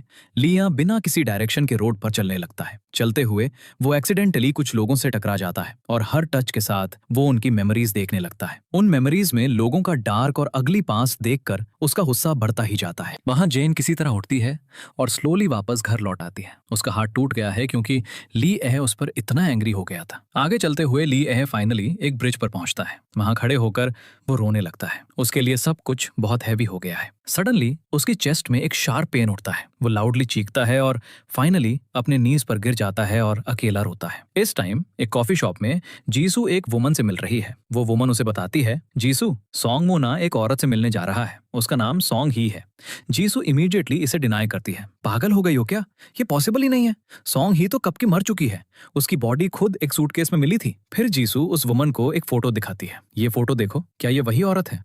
फोटो देखकर वो वुमन इमीडिएटली कहती है, हाँ बिल्कुल यही है वो, सॉन्ग मो इसी औरत से मिलने वाला था। ये सुनकर जीसू कंप्लीटली शॉक हो जाती है क्योंकि उस फोटो में जो वुमन थी वो सॉन्ग मो की मदर थी और उनका नाम था युनजू। जीसू अब समझ चुकी थी कि सॉन्ग मो की मदर एक्चुअली सॉन्ग ही का नाम यूज कर रही थी, मीनिंग वो सालों से किसी और की आइडेंटिटी लेकर छुप कर रह रही थी। ये बात केस को और भी मिस्टीरियस बना देती है। अगली मॉर्निंग जे इन अपने वर्क प्लेस पहुंचती है। उसका फेस थोड़ा टायर्ड और सैड लग रहा है। उसके सुपीरियर उसे देखते हैं और पूछते हैं, जेन तुम ठीक तो हो ना, आज कुछ ज्यादा ही टायर्ड लग रही हो। जेन एक स्लाइट स्माइल देते हुए कहती है, हाँ सर मैं बिल्कुल फाइन हूँ। लेकिन रियलिटी में वो बिल्कुल फाइन नहीं है। पिछली रात ली एह के साथ हुई फाइट ही उसके माइंड में घूम रही है। इस वजह से उसका हार्ट भी हैवी फील कर रहा है और उसकी बॉडी भी थोड़ी वीक फील कर रही है। कुछ देर बाद डे बॉन्ग वहां आता है। वो जेन से डायरेक्टली पूछता है, यार जेन ली एह कहाँ है? मैं कल से उसे कांटेक्ट करने की ट्राई कर रहा हूँ पर वो पागल फोन ही नहीं उठा रहा है। फिर थोड़ा सस्पिशियस होते हुए वो कहता है, सच सच बताना तुम दोनों की कोई फाइट हुई है क्या? जेन कोई क्लियर आंसर नहीं देती। कुछ देर बाद वो स्ट्रीट पेट्रोल पर बाहर जाती है लेकिन उसका अटेंशन वर्क पर बिल्कुल नहीं है। उसका माइंड अभी भी ली एह वाली बात पर अटका हुआ है। इस डिस्ट्रैक्शन की वजह से उसकी मोटरसाइकिल का बैलेंस सडनली खराब हो जाता है और वो रोड पर गिर जाती है। इस एक्सीडेंट में उसकी लेग में काफी बुरी तरह हर्ट होता है। एक पासरबाई मैन इमीडिएटली उसकी हेल्प करता है और उसे उठाता है। जेन किसी तरह खुद को बैलेंस करती है और फिर अपने ऑफिस वापस लौट आती है। वहां ली एह अपने पेरेंट्स की ग्रेव्स पर खड़ा है। उस क्वाइट प्लेस में खड़े होकर जेन के साथ स्पेंड किए गए मोमेंट्स उसके माइंड में फ्लैश होने लगते हैं। चाहे वो उससे झूठ बोलने के लिए हेट करता हो और चाहे उसके फादर वही मैन हो जिसे ली एह अपने पेरेंट्स का किलर मानता है, फिर भी ली एह खुद से झूठ नहीं बोल सकता। वो जेन को मिस कर रहा है और वो अभी भी उससे लव करता है। वो स्लोली सोचता है, इसमें जेन की क्या गलती है यार? लेकिन फिर भी उसका हार्ट कंफ्यूज है क्योंकि वो जेन के फादर से हेट करता है। इवनिंग में लियान एक ऐसी प्लेस पे जाता है जो उसके लिए सबसे पेनफुल मेमोरी रखती है, उसकी ओल्ड अपार्टमेंट बिल्डिंग। वही बिल्डिंग जहां 13 साल पहले वो फायर इंसिडेंट हुआ था जिसमें उसके पेरेंट्स की डेथ हुई थी। अब वो बिल्डिंग रेनोवेट हो चुकी है और फिर से अपार्टमेंट के फॉर्म में यूज हो रही है। लियान अंदर जाता है और एलिवेटर में खड़े होकर बटन प्रेस करता है। फिर वो उस प्लेस को टच करता है और अपनी साइकोमेट्री पावर यूज करने की ट्राई करता है ताकि वो उस दिन की कोई मेमोरी देख सके। लेकिन इस बार उसे कोई विजन नहीं मिलता। तभी वो किसी को देखकर शॉक हो जाता है। वो जेन है। लियान इमीडिएटली छुप जाता है। ये रिवील होता है कि जेन भी उसी फ्लोर पर आई है जहां लियान आया है। वो क्वाइटली उस प्लेस को देख रही है। उसकी आईज में सैडनेस क्लियरली विजिबल है, जैसे वो भी कोई पेनफुल मेमोरी याद कर रही हो। कुछ देर बाद वो एलिवेटर से ग्राउंड फ्लोर पर नीचे आती है और बिल्डिंग से चली जाती है। लियान इमीडिएटली उसके पीछे फॉलो करने लगता है। चलते हुए वो नोटिस करता है कि जेन लिंप करते हुए चल रही है। तभी जेन सडनली रुकती है और स्लोली रोने लगती है। ये देखकर लियान के हार्ट में गिल्ट भर जाता है। वो डिस्टेंस से उसे फॉलो करता रहता है जब तक कि जेन सेफली अपने घर नहीं पहुंच जाती। उसके बाद लियान खुद अपने अपार्टमेंट वापस लौट लौट आता है। घर आने के थोड़ी ही देर बाद उसकी डोरबेल बजती है। डोर खोलने पर सामने देबोंग खड़ा है। वो बस लियान की कंडीशन चेक करने आया है। लियान फाइनली अपने बेस्ट फ्रेंड के सामने अपना हार्ट ओपन करता है। वो सैडली कहता है, भाई मैं सच में जेन से बहुत लव करता हूँ। मैंने उसे प्रॉमिस किया था कि मैं उसे सिर्फ गुड मेमोरीज दूंगा। फिर वो गिल्ट के साथ कहता है, लेकिन देख ले, उसे हैप्पी करने की बजाय मैंने उसे कितना हर्ट कर दिया है। वहां अपने रूम में जेन को जीसू की फोन कॉल आती है। जीसू पूछती है, जेन तुम्हें कुछ आइडिया है कि संगमो कहाँ है? जेन फिर उसे लियान के साथ हुई फाइट के बारे में भी बताती है। वो कंफ्यूज होकर कहती है, मुझे समझ नहीं आता जीसू, अगर एंड में सब कुछ ऐसे ही बर्बाद होना था तो संगमो ने मुझे लियान से इंट्रोड्यूस ही क्यों करवाया? तभी जेन को एक और बात याद आती है। मॉर्निंग में उसकी संगमो के साथ एक मीटिंग हुई थी। संगमो ने उससे कहा था, जेन मुझे पता है तुम्हारे पापा गिल्टी नहीं है। फिर उसने जेन से कहा था, बस थोड़ा पेशेंस रखो, बहुत जल्दी सच सबके सामने आ जाएगा। और उसने ये भी कहा था कि वो फायर इंसिडेंट के रियल कॉल्प्रिट को ढूंढने कहीं जा रहा है। कॉल एंड होने के बाद जेन ऑफिस से निकलती है और लियान के अपार्टमेंट की तरफ जाने लगती है। लेकिन रास्ते में वो गून ताई से टकरा जाती है और उसका फोन उसके हाथों से गिर जाता है। मीनवाइल जीसू लियान को कॉल करती है। वो उसे बताती है, लियान मुझे लगता है संगमो पक्का अभी अपनी मदर को ढूंढ रहा है। जीसू एक और शॉकिंग बात बताती है, और सुन, संगमो की मदर अभी भी अलाइव है और वो सालों से फेक आइडेंटिटीज यूज करके छुप रही हैं। ये उन्हीं विमेन की आइडेंटिटीज थीं जिनकी डेड बॉडीज सूटकेसेस में मिली थीं। जीसू को बिलीव था संगमो की मदर ने उन विमेन का मर्डर किया ताकि वो उनकी आइडेंटिटीज यूज करके छुप कर रह सके। फिर जीसू लियान को कन्विंस करने की ट्राई करती है, इसलिए मुझे लगता है जेन के पापा एक्चुअली उस फायर इंसिडेंट के रियल कॉल्प्रिट बिल्कुल नहीं है। ये सब सुनने के बाद लियान तुरंत पुलिस स्टेशन पहुंचता है ताकि वो जेन से बात कर सके। लेकिन वहां पहुंचकर उसे कोई नहीं मिलता। वो जेन को कॉल करता है, लेकिन सडनली उसे पास ही फोन की रिंगिंग साउंड सुनाई देती है। वो उस साउंड को फॉलो करता है और देखता है कि जेन का फोन वहां पड़ा है। लियान स्लोली उस फोन को उठाता है और फिर अपनी साइकोमेट्री पावर यूज करता है ताकि वो पता लगा सके कि जेन के साथ एग्जैक्टली क्या हुआ था। जैसा ही लियान ने जेन का फोन टच किया और अपनी साइकोमेट्री पावर यूज की, उसके माइंड में टेरिफाइंग विजन फ्लैश हुआ। उस विजन में उसने देखा कि गूंते सडनली जेन से टकराता है और फिर इमीडिएटली उसे फोर्सफुली पकड़ लेता है। अगले ही मोमेंट वो उसका माउथ और नोज कवर कर लेता है। जेन स्ट्रगल करती है, लेकिन कुछ ही सेकंड्स में वो फेंट हो जाती है और गूंताई उसे वहां से ले जाता है। दूसरी साइड एक डार्क और डेजर्टेड प्लेस पर जेन एक लंबे वुडन बॉक्स के अंदर पड़ी है। उसके हाथ टाइटली बंधे हैं और एक लेग बॉक्स से चेन की हुई है। कुछ देर बाद जब उसकी आईज खुलती हैं, वो कंफ्यूज हो जाती हैं और शॉक में इधर उधर देखने लगती है। तभी वो देखती है कि गूंते स्लोली उसकी तरफ आ रहा है। जेन इमीडिएटली पैनिक हो जाती है। उसे स्लोली याद आता है कि क्या हुआ था। जब वो ऑफिस से निकली थी, वो रोड पर गूंताई से टकरा गई थी और इससे पहले कि वो कुछ समझ पाती, गूंताई ने उसे पकड़ लिया था और उसका माउथ और नोज कवर कर लिया था जब तक कि वो अनकॉन्शियस नहीं हो गई। अब सब कुछ समझकर जैन की आईज फियर से भर जाती हैं। तभी उसे एक और चीज रियलाइज होती है, जिस मैन ने लियान को स्टैब किया था वो भी गूंते ही था। गूंते फिर अपने बैग से एक हैमर निकालता है। उस हैमर को देखकर जैन और भी स्कैर हो जाती है। गूंते बिना कुछ कहे फ्लोर पर झुकता है और एक बड़ी नेल हैमर करने लगता है, जिससे वो जैन की दूसरी लेग भी चेन कर देता है। अब जैन कंप्लीटली हेल्पलेस हो चुकी है। वहां लियान पूरी रात सिटी की स्ट्रीट्स में जैन को ढूंढ रहा है। वो एक एली से दूसरी एली में भाग रहा है। हर जगह वो अपनी साइकोमेट्री पावर यूज करने की ट्राई करता है। कभी वो किसी डोर को टच करता है, कभी गेट को, कभी वॉल को, कभी किसी भी रैंडम ऑब्जेक्ट को, बस इस होप में कि उसे कहीं से कोई क्लू मिल जाए। वो पूरी रात ये सब करता रहता है और रुकने का कोई साइन नहीं दिखाता। उसके माइंड में सिर्फ एक ही चीज चल रही है, चाहे जो हो जाए, जब तक मेरी जैन नहीं मिल जाती मैं हार नहीं मानूंगा। मीनवाइल जैन को ढूंढने के लिए पुलिस ऑफिसर्स भी भेजे जाते हैं, लेकिन जीसू उनके साथ नहीं है क्योंकि वो एक शिप पर है और संगमो को ढूंढने जा रही है। इसलिए वो फोन पर अपने सबऑर्डिनेट को कांटेक्ट करके सिर्फ सर्च अपडेट रिप्रेजेंट ले रही है। पुलिस ने पूरी सिटी में रोड्स ब्लॉक कर दिए हैं और गुजरने वाली हर कार चेक की जा रही है। आयरॉनिकली गूंते भी उन्हीं कार्स में से एक में बैठा है। उसने जैन को एक अबैंडन बिल्डिंग में छोड़ दिया था और खुद सिटी से बाहर निकलने की ट्राई कर रहा था। पुलिस ऑफिसर्स उसकी कार को भी रोकते हैं और चेक करते हैं, लेकिन जब उन्हें कार में कोई सस्पिशियस चीज नहीं मिलती तो वो उसे जाने देते हैं। उन्हें एब्सोल्युटली कोई आइडिया नहीं है कि वो मैन एक्चुअली जैन का किडनैपर है, क्योंकि उन्होंने कभी उसका फेस नहीं देखा था। लेकिन कुछ ही देर बाद जीसू के सबऑर्डिनेट को गूंताई की फोटो मिलती है। फोटो देखकर वो शॉक हो जाता है। वो इमीडिएटली चिल्लाता है और अपने को-वर्कर्स को बताता है, अरे सर, ये तो वही आदमी है, जल्दी से पीछे चलो उसके, भागने मत देना। वहां अबैंडन बिल्डिंग में जैन अपनी लाइफ के लिए स्ट्रगल कर रही है। उस बॉक्स के अंदर स्लोली पानी भरने लगता है। तब जैन समझती है कि गूंते का प्लान क्या था। वो उसे पानी में डुबोकर किल करना चाहता था। जैन अपनी पूरी माइट से स्ट्रगल करती है, लेकिन उसके हाथ बंधे हैं और उसकी लेग्स चेन से बंधी हैं। हर सेकंड के साथ बॉक्स में पानी राइज हो रहा है। वहां लियान अभी भी क्लूज ढूंढ रहा है। तभी एक वेयर हाउस के डोर को टच करते हुए उसकी साइकोमेट्री पावर एक्टिवेट हो जाती है। उस विजन में वो क्लियरली देखता है, अरे गूंते तो जैन को एक अबैंडन बिल्डिंग के अंदर ले जा रहा है। अगला सीन देखकर ली है का हार्ट रुक जाता है। विजन में जेन बॉक्स के अंदर लॉक है और पानी में डूबने ही वाली है। ये देखकर ली है पैनिक में वहां से भागता है।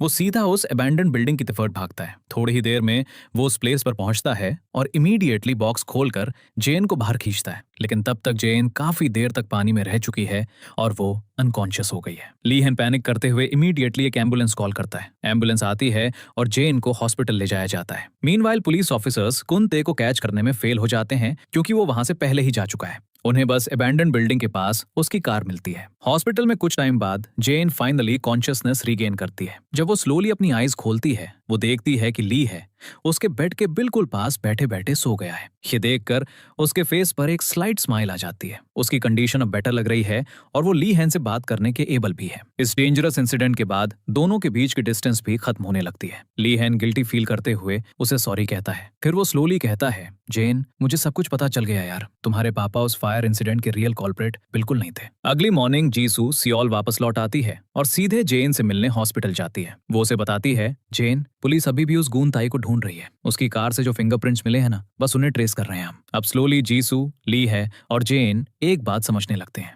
ये एंटायर केस एक्चुअली संगमो और कुंते के बीच की फाइट से कनेक्टेड है। इसलिए अगर सच को समझना है तो उन्हें संगमो का पास्ट जानना होगा। तीनों डिसाइड करते हैं हमें पता लगाना ही होगा कि उस 13 साल पुराने फायर इंसिडेंट से पहले सोंगमो रहता कहाँ था और उसकी लाइफ कैसी थी। साथ ही वो सोंगमो की मदर यूनजू को भी ढूंढना चाहते थे क्योंकि उन्हें लगता था शायद सिर्फ वही है जो हमें संगमो और कुंते के बीच की रियल स्टोरी बता सकती हैं। जाने से पहले जीसू थोड़ा इमोशनल होते हुए जेन से कहती है, मुझे माफ कर देना जेन, सिर्फ मेरे पापा की वजह से तुम्हारे पापा जैसे एक इनोसेंट इंसान को बिना वजह अरेस्ट किया गया। कुछ दिनों बाद जेन हॉस्पिटल से डिस्चार्ज हो जाती है और अपने वर्क पर वापस आ जाती है। उसी दिन जीसू पुलिस स्टेशन आती है और अनाउंस करती है कि वो इन्वेस्टिगेशन यहाँ से कंटिन्यू करेगी। लेकिन यहाँ एक ट्विस्ट है। ये रिवील होता है कि जीसू ने अपनी टीम क्विट कर दी है और अब वो अपने ओन पर इस केस को इन्वेस्टिगेट करना चाहती है। संगमो भी अभी लीव पर है और जीसू को नहीं पता कि वो कहाँ है। मीनिंग पुलिस स्टेशन में अब उसके पास कोई सपोर्ट नहीं है। अब सिर्फ ली हैन और जेन उसकी इन्वेस्टिगेशन में उसे सपोर्ट कर रहे हैं। कुछ देर बाद जीसू को एक इन्फॉर्मेशन मिलती है। उसे पता चलता है, सुनो, ली हैन की ओल्ड अपार्टमेंट बिल्डिंग में शिफ्ट होने से पहले ना संगमो और उसकी मदर बार बार अपनी जगह चेंज करते रहते थे। इसलिए उसी आफ्टरनून तीनों एक ऐसे एड्रेस पर जाने का प्लान बनाते हैं जहां शायद संगमो और उसकी मदर एक टाइम रहा करते थे।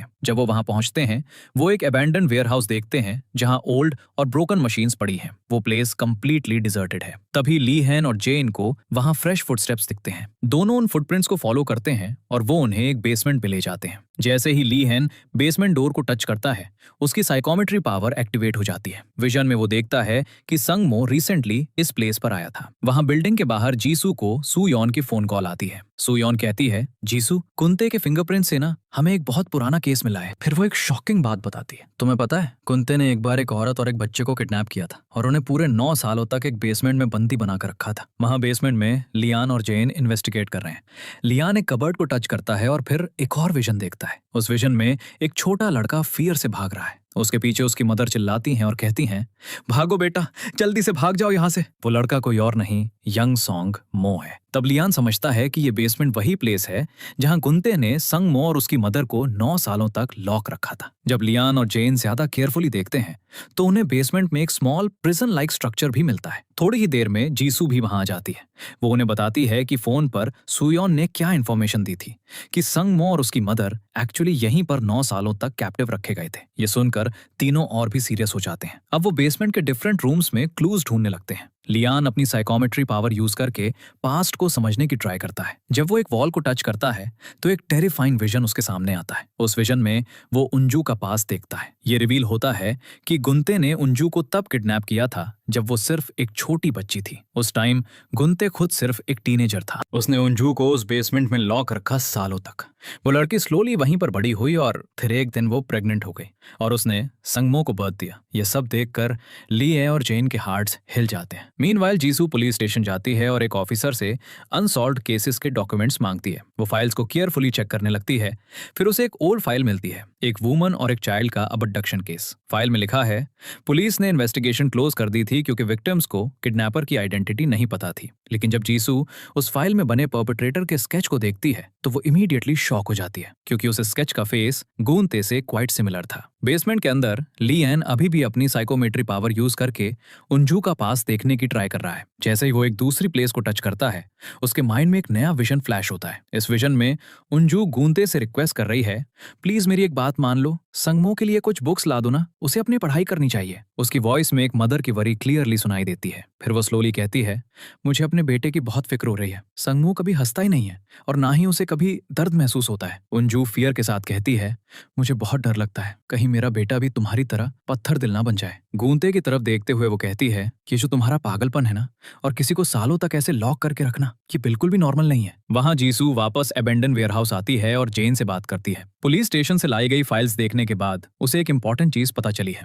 वो बताती है, जेन पता है, गूनते को एलेक्सीथीमिया नाम की एक बीमारी थी। जीसू एक्सप्लेन करती है, जब यूंजू गूनते की लाइफ में आई ना, तो उस पागल ने अपनी लाइफ में पहली बार लव फील किया था। लेकिन क्योंकि वो इमोशंस एक्सप्रेस नहीं कर सकता था, उसे बस समझ नहीं आया कि अपना लव कैसे शो करे।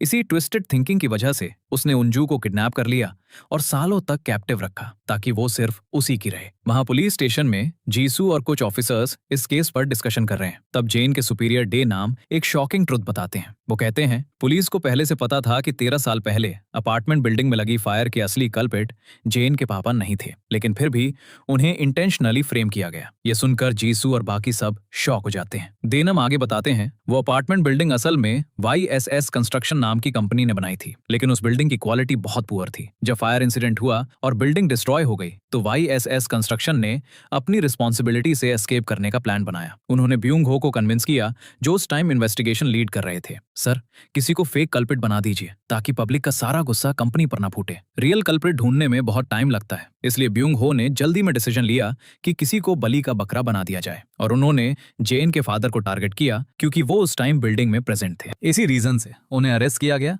और वो आज तक जेल में है। आयरॉनिकली इसी केस में कल्प्रिट पकड़ने का क्रेडिट मिलने पर ब्यूंग हो को प्रमोशन भी मिल गई। ये सब सुनकर जीसू का हार्ट टूट जाता है।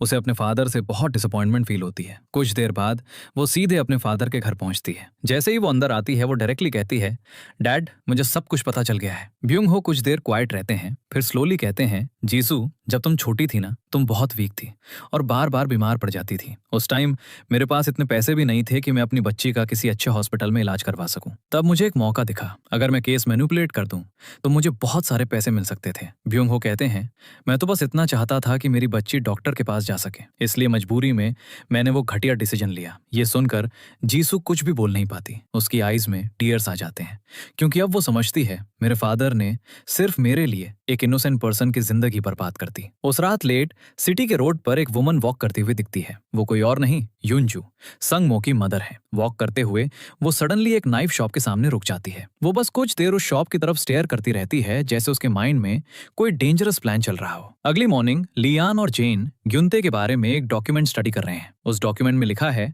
जब ग्युन्ते छोटा था वो एक ट्रेन स्टेशन पर रहा करता था। ये पढ़कर दोनों कंफ्यूज हो जाते हैं। लियान कहता है, अजीब बात है, कोई छोटा बच्चा ट्रेन स्टेशन पर अकेला कैसे रह सकता है। सच जानने के लिए दोनों डिसाइड करते हैं, हम उस ट्रेन स्टेशन जाकर खुद चेक करेंगे। जब वो वहां पहुंचते हैं, उन्हें पता चलता है वो स्टेशन अब अबेंडन हो चुका है और कई सालों से बंद पड़ा है। वो प्लेस कंप्लीटली डिजर्टेड है। दोनों कुछ देर इधर उधर देखते हैं, लेकिन उन्हें कोई पर्सन नहीं दिखता। तभी सडनली उनकी नजर एक बेंच पर पड़े एक बैग पर पड़ती है, और ये देखकर दोनों सरप्राइज में एक दूसरे की तरफ देखते हैं, क्योंकि उस डिजर्टेड स्टेशन पर ये बैग कैसे आया। जब लियान और जेन उस बेंच पर पड़े बैग को खोलते हैं तो अंदर देखकर दोनों सरप्राइज रह जाते हैं। बैग के अंदर चेन्स रखी हैं और उसके साथ एक फोटो भी है जिसमें संगमो और यूंजू एक साथ खड़े दिख रहे हैं। ये देखकर लियान इमीडिएटली कहता है, पक्का ये बैग उसी यूंते का है। वो बस बैग चेक कर ही रहे होते हैं कि सडनली किसी के फुटस्टेप्स की साउंड आती है। ब्लैक क्लोथ्स पहने एक मैन चलते हुए उनकी तरफ आ रहा है। लियान और जेन इमीडिएटली छुप जाते हैं, लेकिन तभी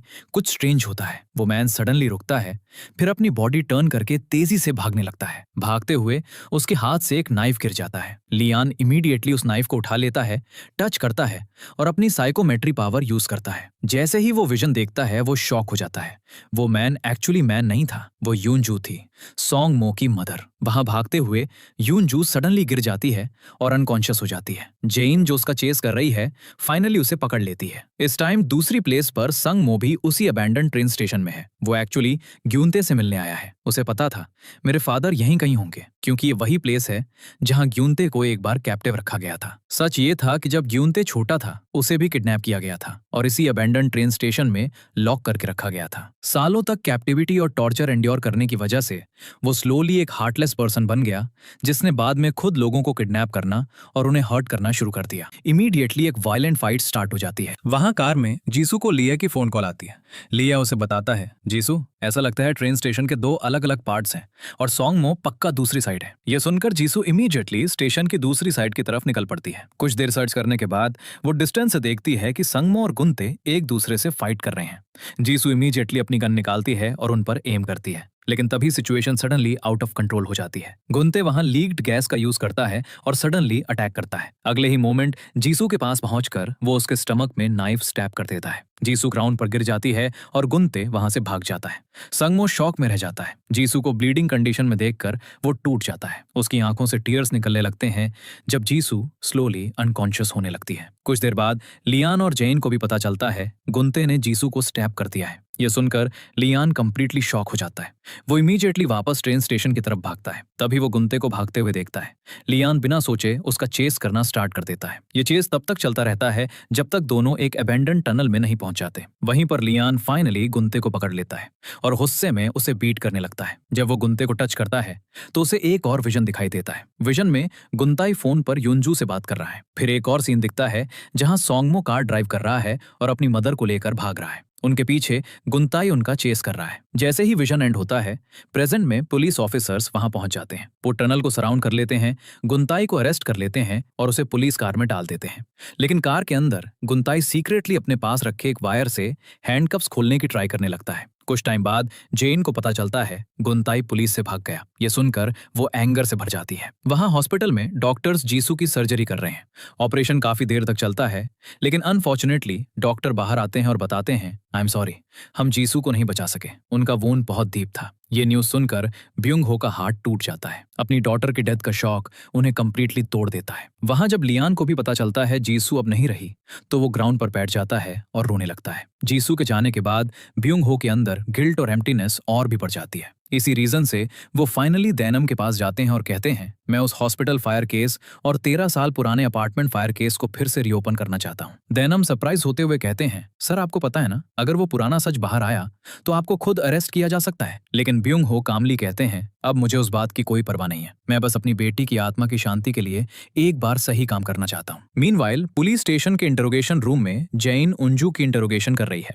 उंजू स्लोली अपनी ओल्ड स्टोरी बताने लगती है। वो कहती है, जब संगमो और मैं उस खौफनाक बेसमेंट से किसी तरह बचकर निकले थे ना, तो हमने सोचा था शायद अब हमारी जिंदगी थोड़ी नॉर्मल हो जाएगी, इसलिए हम दोनों चुपचाप एक छोटे से अपार्टमेंट में शिफ्ट हो गए थे। लेकिन हमारी किस्मत ही खराब थी। कुछ ही टाइम बाद उस गुंते ने हमें वहां भी ढूंढ निकाला। फियर के मारे उंजू और संगमो को फिर से प्लेसेस चेंज करनी पड़ती हैं। अपनी आइडेंटिटी हाइड करने के लिए यूनजू एक और बड़ा रिस्क लेती है। वो उन विमेन के नेम्स यूज करना स्टार्ट कर देती है जो सूटकेस में डेड मिली थी और न्यू आइडेंटिटी के साथ हॉस्पिटल में नर्स की जॉब करने लगती है। सब कुछ थोड़ा नॉर्मल लग रहा था, तभी एक रात सडनली उसके फोन पर एक कॉल आती है। जैसे ही वो फोन पिक करती है, उसकी ब्रेथ रुक जाती है। फोन की दूसरी साइड पर ग्यूनते है। यूनजू शॉक में बोल पड़ती है, तुम्हें मेरा नंबर कहां से मिला? लेकिन गुंताई की वॉइस एब्सोल्युटली कोल्ड और डेंजरस है। और फिर वो एक और टेरिफाइंग चीज बताता है, मेरी जान, जिन औरतों के नाम पे तुम जी रही हो ना, उन सबको मैंने अपने हाथों से मारा है। फोन पर गुंताई डायरेक्टली कहता है, मैं अभी तुमसे मिलना चाहता हूँ। यूनजू इमीडिएटली रिफ्यूज कर देती है, लेकिन गुंताई उसे थ्रेटन करता है, अगर तुम मुझसे मिलने नहीं आई ना, तो मैं कसम से हॉस्पिटल के सारे पेशेंट्स की जान ले लूंगा। अब यूनजू के पास कोई ऑप्शन नहीं बचता। हेल्पलेस होकर वो साइकोपैथ से मिलने हॉस्पिटल पहुंचती है। लेकिन जब वो वहां पहुंचती है तो अपनी आईज के सामने का सीन देखकर उसका ब्लड फ्रीज हो जाता है। हॉस्पिटल के अंदर के सारे पेशेंट्स पहले ही डेड हैं और ग्यूनते ये सारा काम पहले ही कर चुका है। यहाँ इंटेरोगेशन एंड होने के बाद जेन यूनजू को रूम से जाने देती है। तभी ली एन उसका हाथ टच करता है और उसकी साइकोमेट्री पावर एक्टिवेट हो जाती है। उसे एक विजन दिखाई देता है। विजन में गून ताई यून जू से बात कर रहा है और वो एक शॉकिंग चीज कहता है, तुम्हें पता है 13 साल पहले अपार्टमेंट बिल्डिंग में जो आग लगी थी वो मैंने नहीं लगाई थी। फिर वो आगे कहता है, उस आग के पीछे तुम्हारे प्यारे बेटे संग मो का हाथ था। इसके साथ सीन शिफ्ट होता है। पुलिस से एस्केप करते हुए गून ताई एक ओल्ड बिल्डिंग में हाइड कर रहा है। पुलिस की बुलेट उसके हाथ में लगी है, इसलिए उसका आर्म बैडली इंजर्ड है। वहां जब ली एन यून जू की मेमोरी में ये सब सुनता है तो वो बिल्डिंग से बाहर आता है। अब उसके माइंड में सिर्फ एक ही चीज रिवॉल्व कर रही है, अगर ग्यूनते सच बोल रहा है तो इसका मतलब मेरे पेरेंट्स की मौत के लिए मेरा अपना ब्रदर संग मो जिम्मेदार है। ली एन कंप्लीटली कंफ्यूज हो जाता है और ब्रेक डाउन हो जाता है। जेन उसे एक्सप्लेन करने की ट्राई करती है, ली एन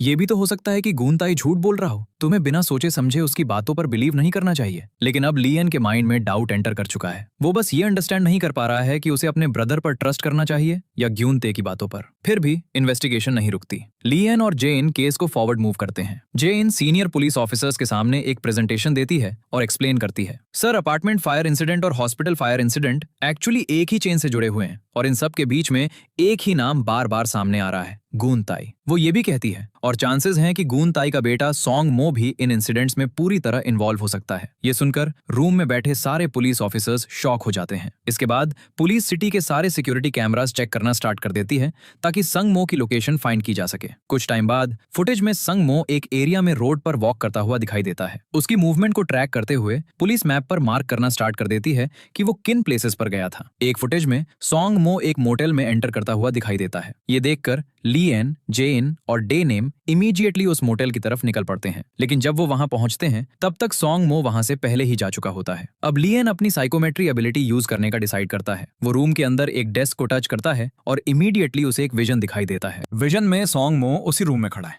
और वॉल पर लगे एक मैप को देख रहा है। उसने उस मैप पर कुछ स्पेसिफिक प्लेसेस पर मार्क्स लगाए हैं। वहां जे इन और डे नाम रूम में पड़े ट्रैश बैग को चेक करते हैं ताकि सॉन्ग मो का छोड़ा हुआ कोई क्लू मिल सके। उन्हें वहां एक मेडिसिन बॉटल मिलती है जिसे सॉन्ग मो ने फेंका था।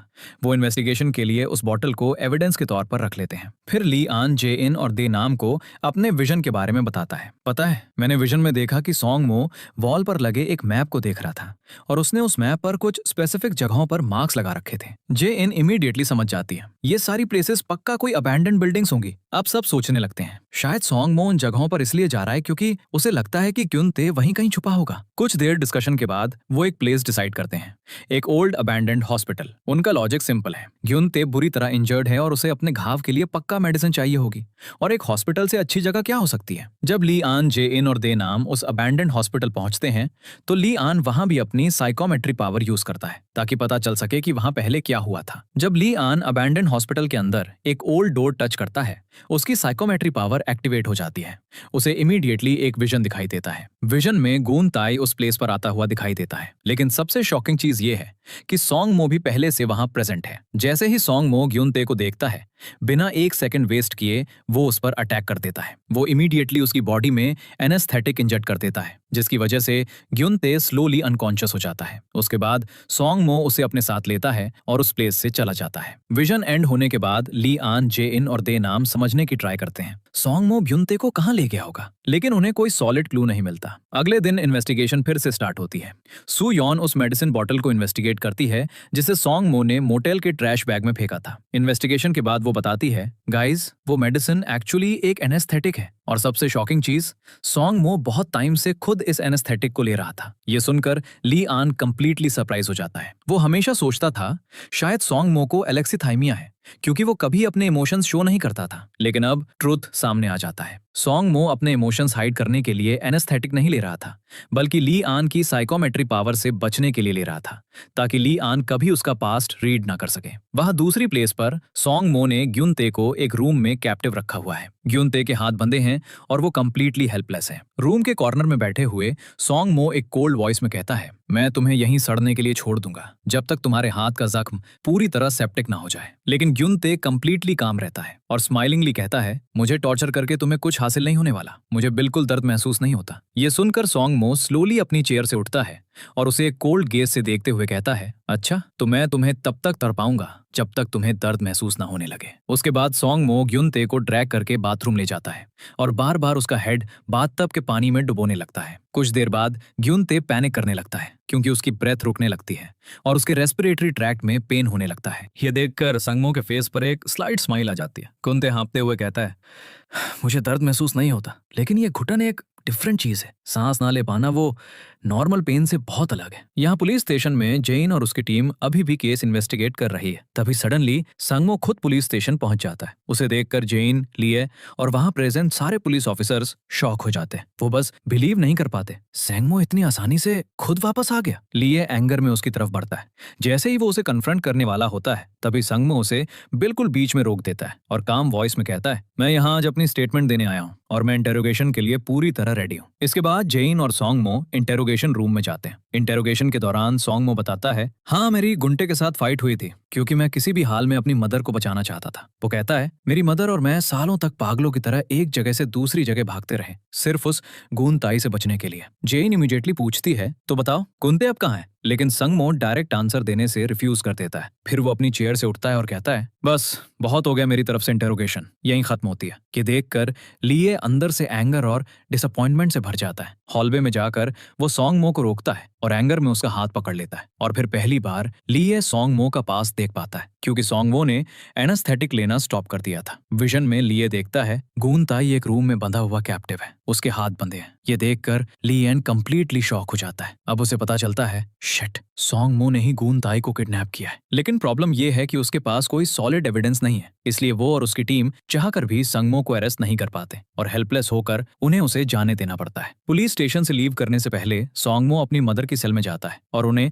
अपने साथ ले लेता है। लिए और वहां खड़े सारे पुलिस ऑफिसर्स बस क्वाइटली मदर और सन को वहां से जाते हुए देखते रहेंगे रहते हैं। अपनी मदर को लेकर सोंगमो सीधा अपने अपार्टमेंट पहुंचता है, लेकिन ज्यादा टाइम नहीं लगता। कुछ ही टाइम बाद लिए और जेन भी उस अपार्टमेंट पहुंच जाते हैं। जैसे ही वो पार्किंग एरिया के पास जाते हैं, लिएन फिर से सोंगमो का हाथ टच करता है। कांटेक्ट होते ही उसकी साइकोमेट्री पावर एक्टिवेट हो जाती है और उसे एक स्मॉल विजन दिखाई देता है। उस विजन में लिएन को सिटी की कुछ बिल्डिंग्स का एक व्यू दिखता है, जैसे कोई उन्हें किसी रूफटॉप या विंडो से देख रहा हो। जैसे ही विजन एंड होता है, सोंगमो डायरेक्टली लिएन की तरफ देखते हुए कहता है, मैं जानता हूं तुम मुझसे अकेले में बात करना चाहते हो, राइट? चलो बाहर चलते हैं। दोनों पार्किंग लॉट के पास आते हैं और खड़े होते हैं। लिएन एक डायरेक्ट क्वेश्चन पूछता है, सच सच बताओ, गुंते कहाँ है और क्या तुमने उसे मार दिया है? लेकिन संगमो क्वाइट रहता है, वो कोई आंसर नहीं देता। ये देखकर लिएन का एंगर बर्स्ट आउट हो जाता है। वो स्ट्रेट अवे संगमो के फेस पर एक पंच मारता है और बिना कुछ कहे वहां से चला जाता है। जैसे ही वो कार में बैठता है, लियान का माइंड उसी विजन पर वापस जाता है।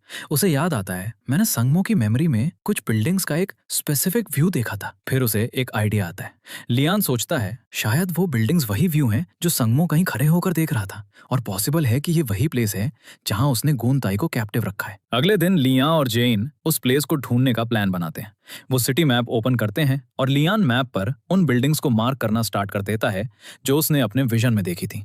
फिर दोनों एक एक करके उन बिल्डिंग्स में जाते हैं और रूफटॉप पर चढ़कर चेक करते हैं क्या वहां से वही व्यू मिलता है जो विजन में दिखा था। कई प्लेसेस चेक करने के बाद फाइनली उन्हें एक बिल्डिंग के रूफटॉप से ऑलमोस्ट सेम व्यू मिल जाता है। लेकिन लियान फील करता है, नहीं यार, कुछ तो मिसिंग है। वो कहता है, व्यू तो सेम है लेकिन डिस्टेंस थोड़ी अलग लग रही है। तभी उसकी नजर पास खड़ी एक दूसरी बिल्डिंग पर पड़ती है। उस बिल्डिंग को देखकर जेन कहती है, अरे बाप रे, ये तो वही अपार्टमेंट बिल्डिंग है ना जहां सालों पहले वो फायर इंसिडेंट हुआ था। ये सुनकर दोनों कंप्लीटली शॉक हो जाते हैं। अब वो समझ जाते हैं, जब संगमो उन बिल्डिंग्स को देख रहा था तब वो इसी अपार्टमेंट बिल्डिंग के अंदर था और हाईएस्ट पॉसिबिलिटी ये है कि वो अपार्टमेंट नंबर 702 में था। वही अपार्टमेंट जहां वो 4 विमेन रहती थीं जिनका फायर इंसिडेंट से पहले मर्डर हुआ था। ये समझकर लियान और जेन इमीडिएटली पुलिस ऑफिसर्स के साथ उस अपार्टमेंट बिल्डिंग में रेड करते हैं। पुलिस सीधा अपार्टमेंट नंबर 702 में एंटर करती है और हर रूम को केयरफुली चेक करना स्टार्ट कर देती है। कुछ देर बाद उन्हें एक रूम में गूंताई मिल जाता है। वो ग्राउंड पर अनकॉन्शियस पड़ा है। उसकी बॉडी पर इंजरीज और टॉर्चर के मार्क्स हैं, लेकिन गुड थिंग ये है कि वो अभी भी अलाइव है। इमीडिएटली मेडिकल टीम को कॉल किया जाता है और गूंते को हॉस्पिटल भेज दिया जाता है। जब लियान वहां से बाहर आ रहा होता है, उसका हाथ एक्सीडेंटली डोर को टच कर जाता है और उसी मोमेंट उसे एक और विजन दिखाई देता है।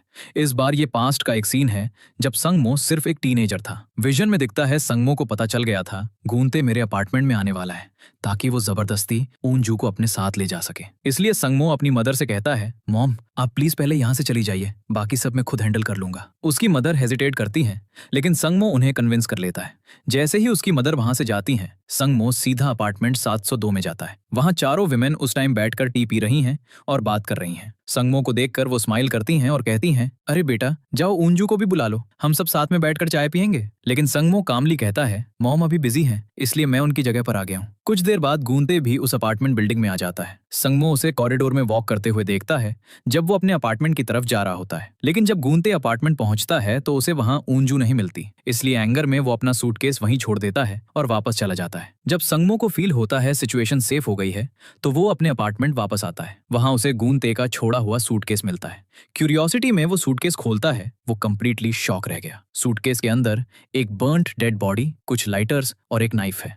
उसके साथ ही एक वॉलेट भी है। जब संगमो वॉलेट खोलता है तो उसमें ऊंजू का आइडेंटिटी कार्ड मिलता है। उस मोमेंट संगमो अपने फादर का कंप्लीट प्लान समझ जाता है। गुंते एक्चुअली उंजू को किडनैप करने और पूरी बिल्डिंग में फायर लगाने वाला था। उसने एक बर्न्ड बॉडी और उंजू की आईडी रेडी रखी थी क्योंकि ताकि फायर इंसिडेंट के बाद पुलिस सोचे सूटकेस में मिली डेड बॉडी खुद उंजू है, और जब पुलिस एक्सेप्ट कर ले कि उंजू की डेथ हो चुकी है तो कोई उसे ढूंढने की ट्राई नहीं करेगा। जैसे ही संगमो ये सब समझता है वो सीधा अपार्टमेंट 702 में वापस जाता है और वो वहां प्रेजेंट चारों विमेन का मर्डर कर देता है। उसके बाद वो लाइटर को माइक्रोवेव के अंदर रख देता है ताकि बिल्डिंग में फायर लग जाए। संगमो के माइंड में सिर्फ एक ही चीज चल रही है, अगर मैंने खुद ही गुंते का प्लान एग्जीक्यूट कर दिया ना तो शायद मेरी मदर उस राक्षस से हमेशा के लिए सेफ हो जाएंगी। प्रेजेंट टाइम में वापस आते हुए लियान ये सारी हॉरिफाइंग मेमोरीज देखता है। इतना डार्क और ट्रॉमेटिक पास्ट देखकर उसका माइंड कंप्लीटली ओवरलोड हो जाता है। उसकी ब्रीदिंग फास्ट हो जाती है और सडनली लियान ग्राउंड पर गिर जाता है। उन मेमोरीज का शॉक इतना ज्यादा होता है कि वो वहीं फेंट हो जाता है। जब जेन ने लियान को ग्राउंड पर अनकॉन्शियस पड़े हुए देखा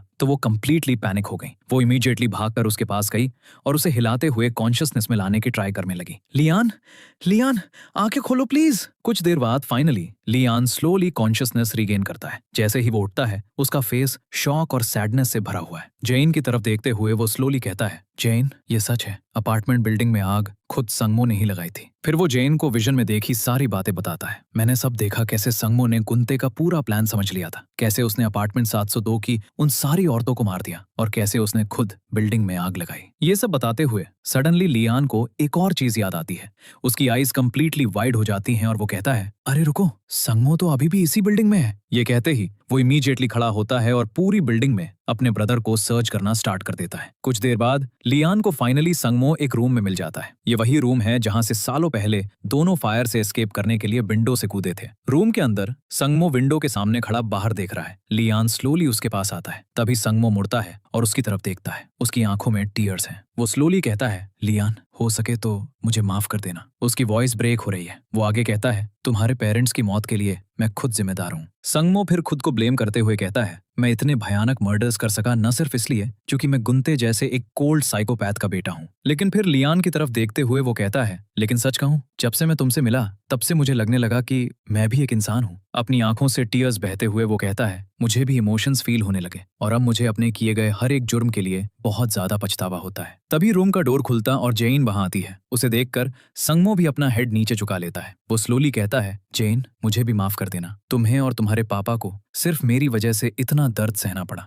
जेन कुछ सेकंड्स के लिए क्वाइट रहती है, फिर स्लोली वॉक करते हुए उसके पास आती है। वो एक काम वॉइस में कहती है, संगमो अब सब कुछ खत्म हो गया है, खुद को पुलिस के हवाले कर दो। कुछ मोमेंट्स के लिए रूम में कंप्लीट साइलेंस छा जाता है। फिर संगमो बिना किसी रेजिस्टेंस के अपने हाथ आगे बढ़ाता है, जैसे कह रहा हो मुझे हैंडकफ कर लो। उसी मोमेंट के साथ ये सालों पुराना कॉम्प्लिकेटेड केस फाइनली सॉल्व हो जाता है। बाद में इंटरोगेशन रूम में संगमो अपने सारे क्राइम्स कन्फेस कर लेता है। कोर्ट के डिसीजन के बाद उसे 13 साल की प्रिजन सेंटेंस मिलती है। दूसरी तरफ गुंते को भी उसके क्राइम्स के लिए पनिशमेंट मिलती है। उंजू और संगमो को सालों तक किडनैप और रखने के लिए और सूटकेस में मिली 2 विमेन के मर्डर के लिए उसे डेथ सेंटेंस दी जाती है। सबसे स्कैरी चीज ये थी कि गुंते को अपने किसी भी कमिट किए गए क्राइम के लिए ना तो रिग्रेट था और ना ही गिल्ट। केस एंड होने के बाद जेन और ली दोनों को पीस में जाती है। उन दोनों की लाइफ्स में एक बहुत डार्क पास्ट था जिसे वो कभी चेंज नहीं कर सकते थे, लेकिन अब उन्होंने डिसाइड कर लिया था, हम अब पास्ट में और नहीं जिएंगे, हम अपने फ्यूचर की तरफ बढ़ेंगे। और इसी के साथ ड्रामा एंड हो जाता है।